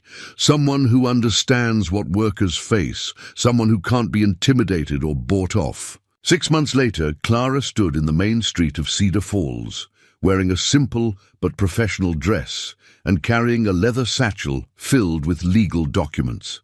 She was no longer Clara Brennan the servant, or even Clara Brennan the victim. She was Clara Brennan, territorial labor advocate, and she had an appointment to inspect working conditions at a ranch where workers had filed complaints. The transformation hadn't been easy. Learning to read fluently required hours of study every evening. Understanding legal procedures and worker rights had meant memorizing thick manuals and attending training sessions in the territorial capital. Most challenging of all had been learning to see herself as someone worthy of respect and authority, but the work was exactly what Clara had hoped it would be. In her first 6 months, she had investigated dozens of complaints, helped prosecute 3 employers for worker abuse, and assisted in the creation of new regulations that protected indentured workers throughout the territory. Each case reminded her of her own journey from powerlessness to agency. The ranch she was visiting today was owned by a man named Henderson, who had a reputation for treating his workers harshly. As Clara approached the main house, she felt this familiar mixture of nervousness and determination that accompanied these inspections. She thought about Samuel's words from that first day. "Mistakes don't deserve pain." Those words had become her guiding principle, not just in her work, but in how she approached life itself. Everyone deserves compassion, second chances, and the opportunity to grow beyond their mistakes.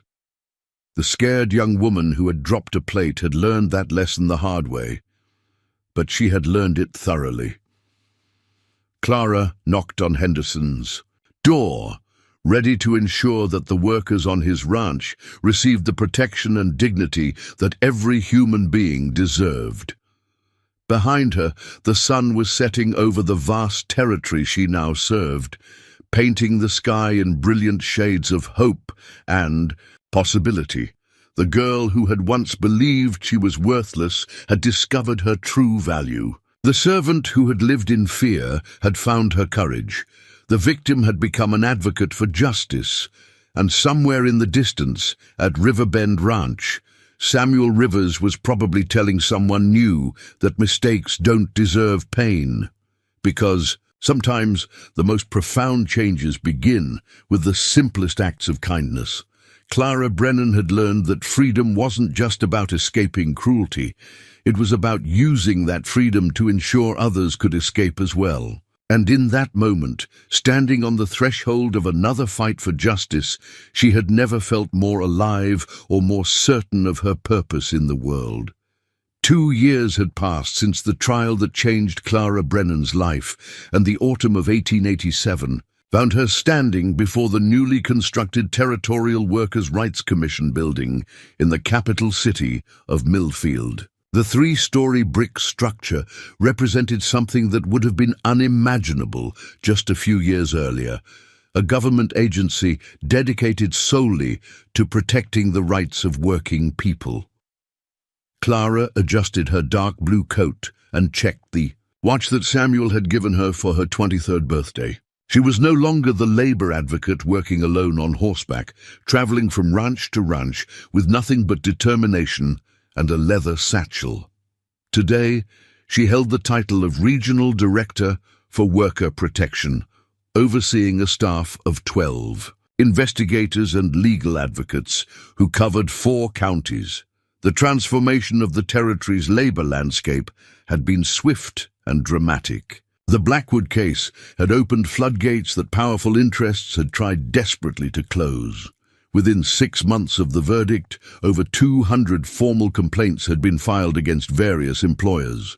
The territorial legislature, facing mounting public pressure, had passed the Worker Protection Act of 1887, the most comprehensive labor rights legislation in the Western Territories. Clara's morning began with a staff meeting in the Commission's main conference room. Around the polished oak table sat the team she had helped assemble, former ranch hands who understood working conditions firsthand, educated women who had been excluded from other professional opportunities, and idealistic young lawyers drawn to the cause of social justice. The Henderson Ranch follow-up report shows significant improvements, announced Jessica Walsh, a sharp-minded investigator who had joined the commission 6 months earlier. Living quarters have been upgraded, working hours reduced to 10 per day, and wages increased by 30%. What about the complaints from the Riverside mining operation? Clara asked, reviewing her notes.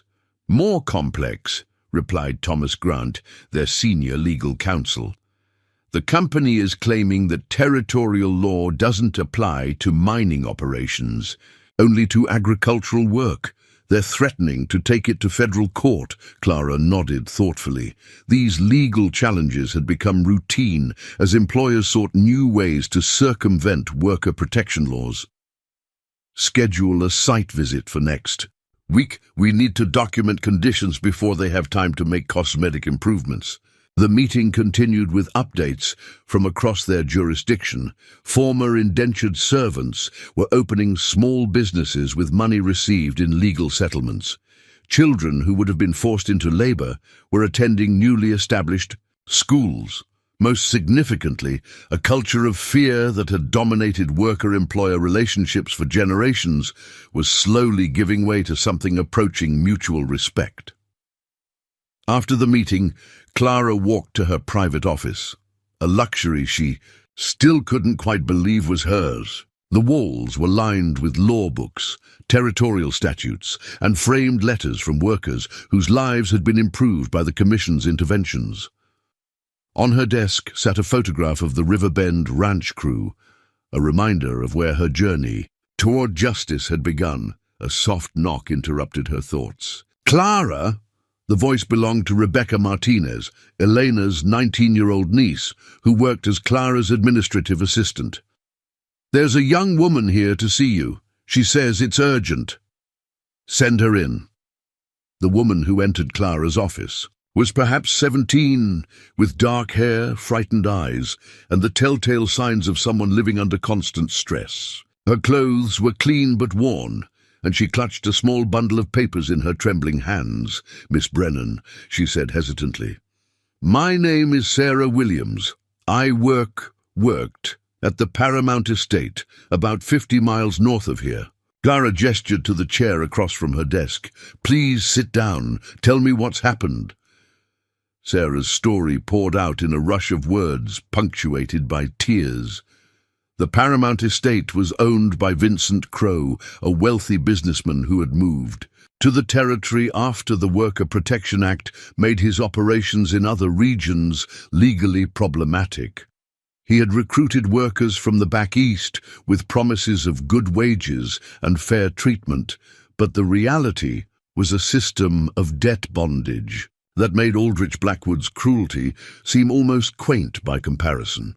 "He charges us for everything," Sarah explained, her voice shaking. "Room, board, work clothes, tools, medical care. By the time he takes out all the deductions, we owe him money instead of being paid. And if anyone complains—" She pulled back, her sleeve to reveal finger-shaped bruises on her wrist. "His foreman, Jake Morrison, he has ways of keeping people quiet. Last month, a boy named Peter tried to leave, and they said he had an accident with a horse. But I saw what really happened." Clara felt the familiar surge of anger that had driven her work for the past 2 years.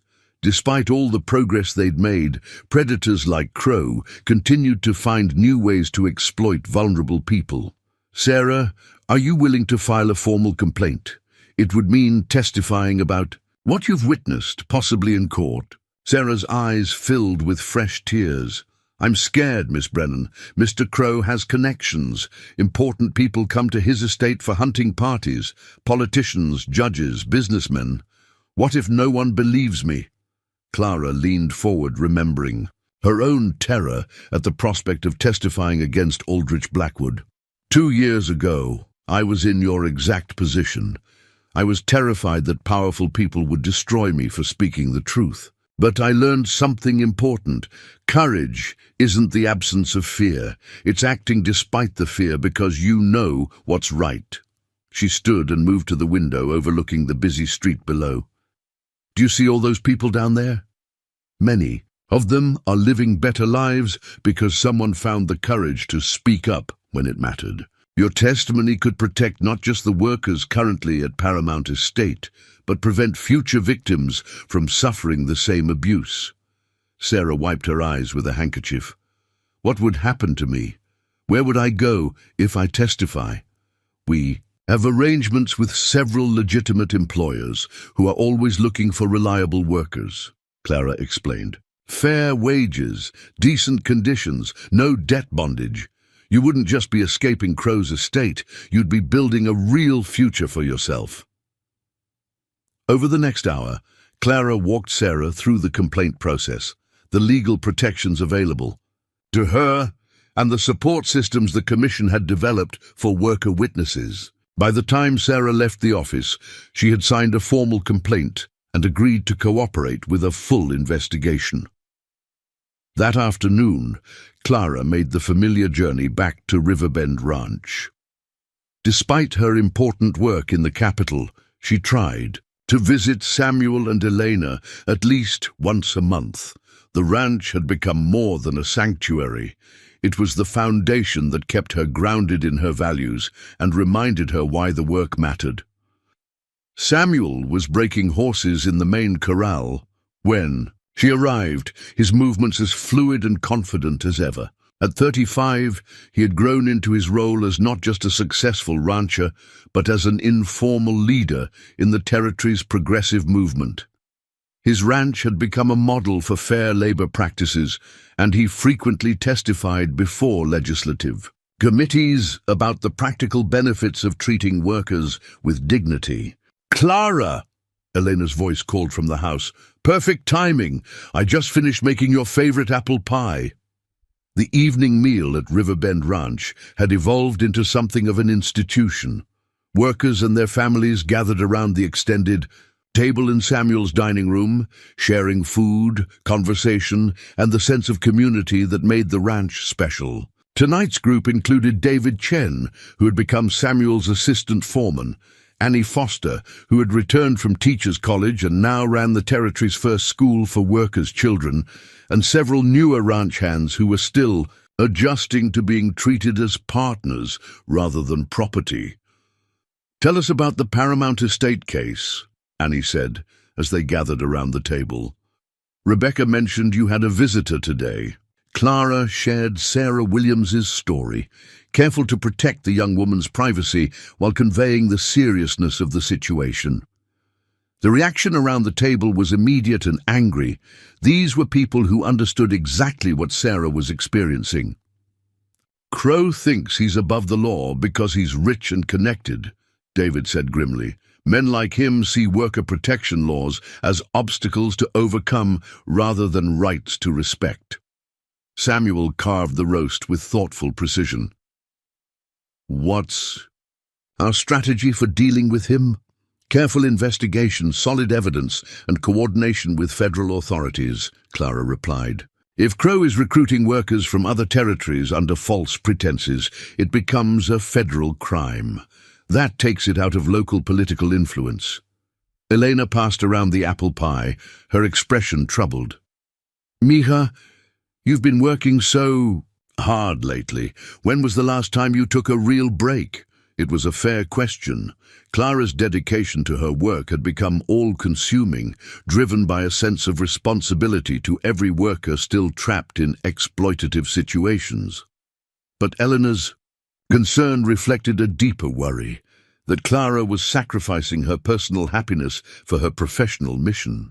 "There's too much work to do," Clara said, accepting a slice of pie. "Every day we delay, more people suffer, and every day you exhaust yourself, you become less effective at helping them," Samuel said gently. "Even crusaders need rest, Clara." After dinner, Clara and Samuel walked along the ranch's main road under a canopy of stars. The autumn air was crisp and clean, carrying the scent of grass and distant wood smoke.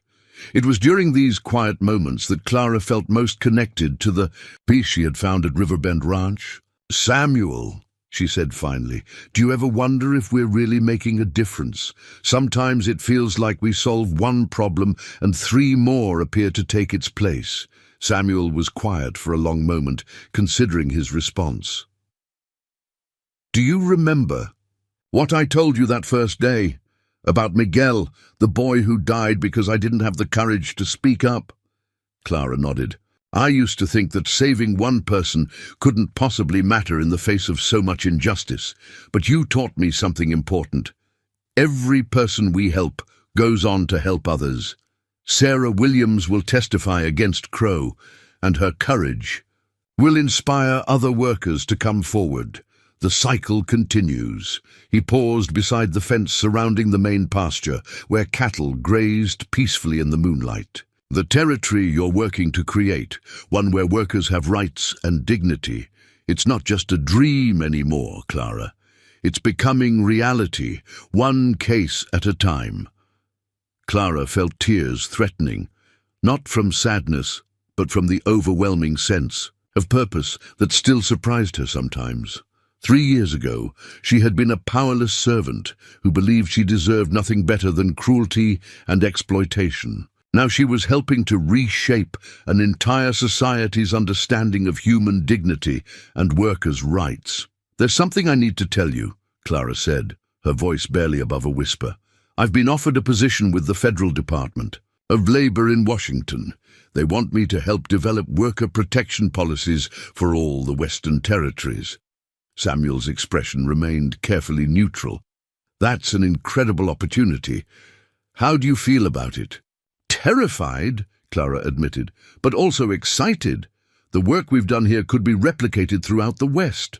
Millions of workers could benefit from stronger protections." "But," Clara smiled at how well Samuel knew her, "but leaving feels like abandoning the people who still need help here.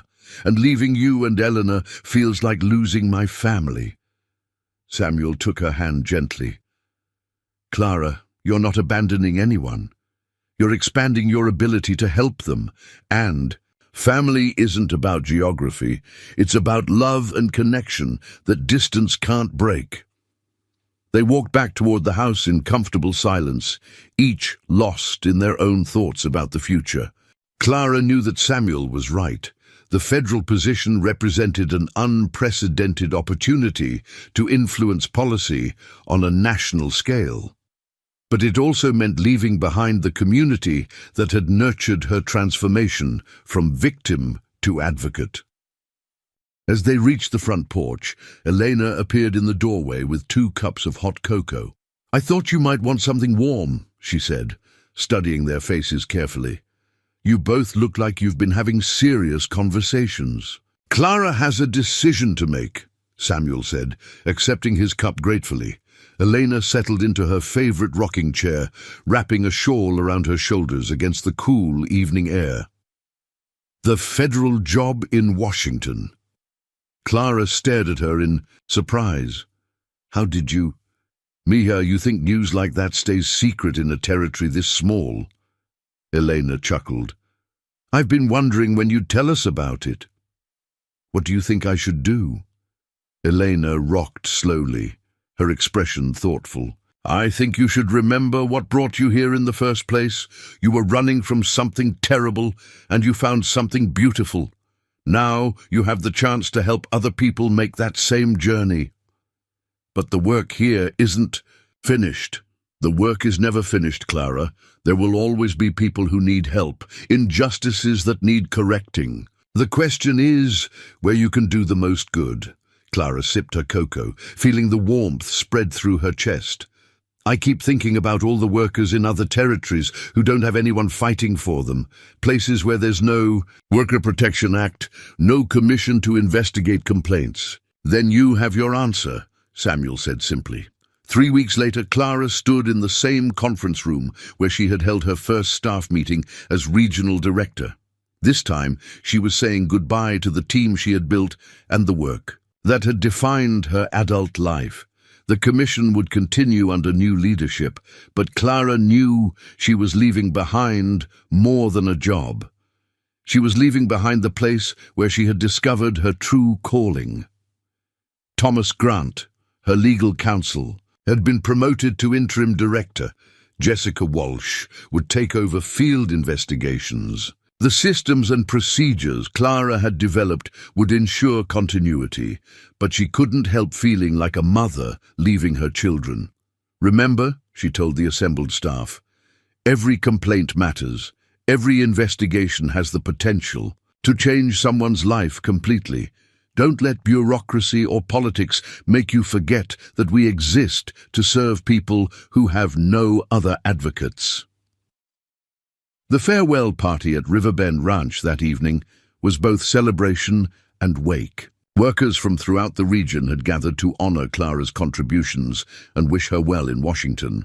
But underneath the festivities lay a deep sadness at seeing her go. As the evening wound down and guests began heading home, Clara found herself alone with Samuel and Elena on the front porch where she had spent so many peaceful evenings. "I have something for you," Samuel said, disappearing into the house and returning with a small wrapped package. "A reminder of where you came from and what you've accomplished." Clara unwrapped the gift to find a leather-bound journal with her initials embossed in gold. Inside the front cover, Samuel had written, "For Clara Brennan, who learned that mistakes don't deserve pain and taught a territory that compassion is stronger than cruelty." "I'll write in it every day," Clara promised, tears flowing freely. "Now, and when the work gets difficult, I'll remember that everything good in my life started here." The next morning, Clara boarded the eastbound train that would take her to her new life in Washington. As the locomotive pulled away from the station, she watched the familiar landscape of her adopted home disappear behind clouds of steam and smoke. But Clara Brennan was no longer the terrified young woman who had once needed rescuing. She was a force for justice in her own right, carrying the lessons of Riverbend Ranch to a broader stage where they could help transform a nation's understanding of human dignity and workers' rights. The plate she had dropped in Aldrich Blackwood's dining room had been the catalyst for her transformation. Now, as the train carried her toward new challenges and opportunities, Clara carried within herself the unbreakable truth that Samuel Rivers had taught her. Mistakes don't deserve pain, and every human being deserves the chance to build a life of dignity and purpose. The scared servant girl was gone forever, replaced by a woman whose courage would continue to echo through the halls of power, ensuring that future generations of workers would never have to endure what she had survived. Her journey from victim to advocate was complete, but her mission to protect the vulnerable was just beginning. Washington, D.C., 1892. 5 years later, the imposing marble steps of the United States Capitol building gleamed in the morning sun, as Clara Brennan adjusted her navy blue suit and checked her notes one final time. At 28, she had become one of the most respected voices in American labor policy, but standing before Congress still made her heart race with the same nervous energy she'd felt during her first testimony against Aldrich Blackwood. Today marked the culmination of 3 years of tireless work, the congressional hearing on the National Worker Protection Act, legislation that would extend the protections Clara had helped pioneer in her home territory to workers across the entire United States. As she climbed the steps, Clara's mind drifted to the letter she'd received from Elena just that morning. Samuel had married Annie Foster the previous spring, and they were expecting their first child. David Chen had purchased his own small ranch with money saved from his fair wages at Riverbend. The Territorial Workers' Rights Commission had expanded to cover 8 states, with over 100 investigators protecting workers who once had no voice. Most remarkably, Aldrich Blackwood had died the previous winter, alone, bankrupt, and forgotten. His estate had been sold to pay legal judgments to former workers, and the Gothic mansion Clara remembered with such terror now served as a school for the children of working families.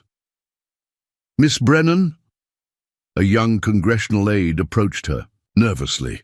"The committee is ready for your testimony." Clara nodded and followed him through the ornate hallways she'd grown to know well during her time in Washington. The Federal Department of Labor had proven to be everything she'd hoped, a platform to influence policy on a national scale and protect millions of workers who faced the same exploitation she had once endured. The committee room was packed with spectators, journalists, and lobbyists representing various interests. Clara recognized several familiar faces: industrialists who opposed worker protection laws, reform advocates who supported them, and fellow survivors of workplace abuse who had traveled to Washington to witness this historic moment. Committee. Chairman Senator Robert Harrison called the session to order. The committee recognizes Miss Clara Brennan, Federal Director of Worker Protection Policy, to testify regarding House Bill 847, the National Worker Protection Act. Clara approached the witness table, her leather portfolio containing not just policy papers, but also photographs and letters from workers whose lives had been transformed by the protections she advocated. She had learned over the years that statistics and legal arguments were important, but human stories were what truly moved politicians to action. "Honorable Chairman and distinguished members of the committee," Clara began, her voice carrying the confidence born of experience and conviction. "5 years ago, I was a servant working under conditions that would horrify any civilized society. Today, I stand before you as proof that when we protect workers' rights, we unleash human potential that benefits our entire nation." She spoke for 20 minutes, weaving together personal narrative, policy analysis, and economic data to make the case for comprehensive worker protection. Clara described the multiplying effects of dignity in the workplace, how protected workers were more productive, more innovative, and more likely to contribute to their community's prosperity. The legislation before you today, Clara concluded, represents more than regulatory policy. It represents our nation's commitment to the fundamental principle that every person deserves to earn their living without fear of exploitation or abuse. The questions that followed were predictably challenging. Senator William Mitchell, a known opponent of labor reform, attempted to paint worker protection laws as obstacles to economic growth. "Miss Brennan," Mitchell said with barely concealed condescension, "don't you think these regulations will drive businesses overseas and eliminate American jobs?" Clara had faced this argument countless times. "Senator, the territories that implemented strong worker protections have experienced unprecedented economic growth. When workers are treated fairly, they become more skilled, more loyal, and more productive. Our policies don't eliminate jobs, they create better jobs. But at what cost to business owners? The cost of treating human beings with basic dignity. Senator, I would argue that's not a cost at all. It's an investment in our nation's future." The hearing continued for 3 hours, with Clara fielding questions about implementation costs, enforcement mechanisms, and constitutional authority. By the time she was dismissed, Clara felt cautiously optimistic about the bill's prospects. That evening, Clara attended a reception hosted by the National Association of Labor Advocates, an organization she had helped establish 2 years earlier. The ballroom was filled with people whose lives had been touched by the worker protection movement, former factory workers who had become union leaders, immigrants who had escaped exploitative conditions, and reformers from across the political spectrum. As Clara moved through the crowd, accepting congratulations and discussing strategy, she noticed a familiar face near the refreshment table. Margaret Sinclair, the lawyer who had represented her during the Blackwood trial, was engaged in animated conversation with several congressional wives. "Clara," Margaret exclaimed, embracing her former client, "I heard your testimony was magnificent. Today, Margaret, what are you doing in Washington?" "I've been appointed to the Federal Circuit Court," Margaret said with obvious pride, "partly thanks to the reputation I built on cases like yours. The president wanted judges who understood worker protection issues." Clara felt a surge of pride. For her former advocate, "You've earned every bit of success, Margaret. None of this would have been possible without your courage in taking on the Blackwood case. And none of it would have mattered without your courage in testifying," Margaret replied. "You changed everything, Clara, not just for yourself, but for countless people who didn't even know they needed protection." As the evening wound down, Clara found herself on the hotel balcony overlooking the Potomac River. The lights of the capital city twinkled below, each one representing the lives and dreams of people who would be affected by the legislation she had spent years crafting. A gentle voice interrupted her thoughts. "Mind if I join you?" Clara turned to see Catherine Walsh, a fellow advocate who had become one of her closest friends in Washington. Catherine had grown up in the industrial slums of Chicago and understood worker exploitation from a different but equally painful perspective. "How are you feeling about tomorrow's vote?" Catherine asked, settling beside Clara at the balcony railing. "Nervous," Clara admitted. "We've come so far, but there's still so much opposition. What if we lose?" Catherine smiled. "Do you remember what you told me when I was afraid to testify before the Senate Labor Committee last year?" Clara shook her head. "You said that courage isn't about knowing you'll win. It's about fighting for what's right, regardless of the outcome." Catherine paused. "Even if this bill fails, you've already changed America, Clara. Look at what's happened since you first spoke up." Clara did look, not just at the city below, but at the journey that had brought her here. 8 states now had comprehensive worker protection laws modeled on the policies she'd helped develop. hundreds of labor advocates, worked in government positions that hadn't existed 5 years earlier. Most importantly, a generation of workers was growing up believing they deserved dignity and fair treatment rather than accepting abuse as inevitable.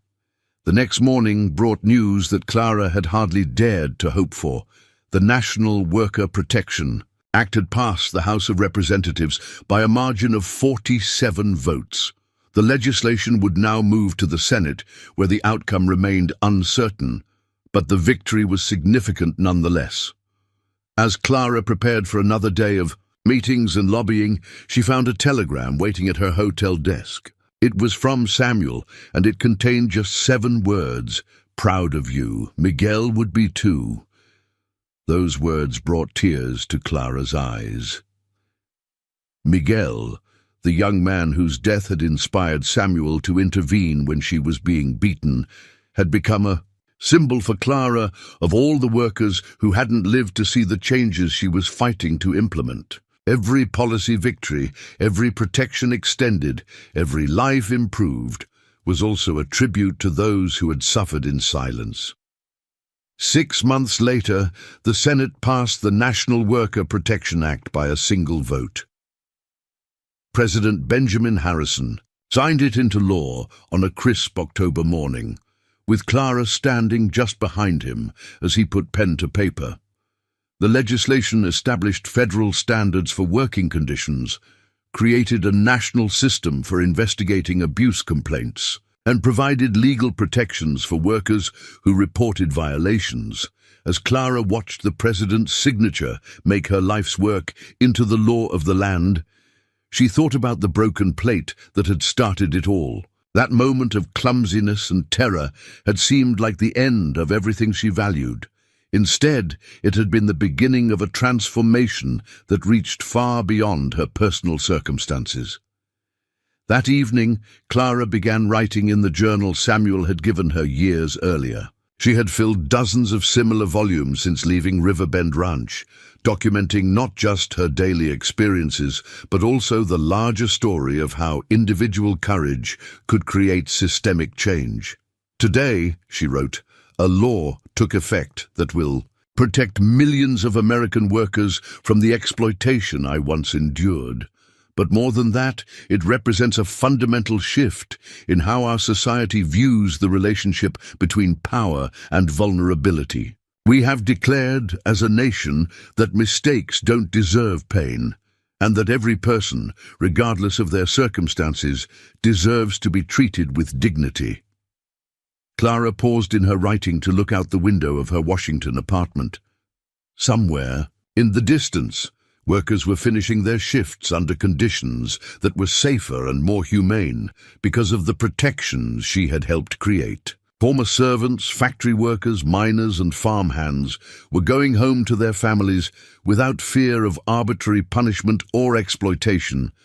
The scared young woman who had dropped a plate in Aldrich Blackwood's dining room could never have imagined this moment, but that woman's courage to speak truth to power had set in motion changes that would protect future generations of American workers. Clara Brennan had learned that sometimes the most profound transformations begin with the simplest acts of human decency. Samuel Rivers' words, "Mistakes don't deserve pain," had become not just a personal philosophy, but a national principle enshrined in federal law. As she closed her journal and prepared for bed, Clara smiled at the thought of tomorrow's challenges. There would always be more work to do, more people who needed protection, more injustices that demanded correction. But tonight she could rest in the knowledge that she had helped build a more just society, one where dropping a plate would never again justify the systematic destruction of human dignity. The servant girl was gone, replaced by a woman whose courage had changed a nation. And in that transformation lay proof that no one is powerless when they find the strength to speak the truth. Up next, you've got 2 more standout stories right on your screen. If this one hits the mark, you won't want to pass these up. Just a click and check them out. And don't forget to subscribe and turn on the notification bell so you don't miss any upload from us.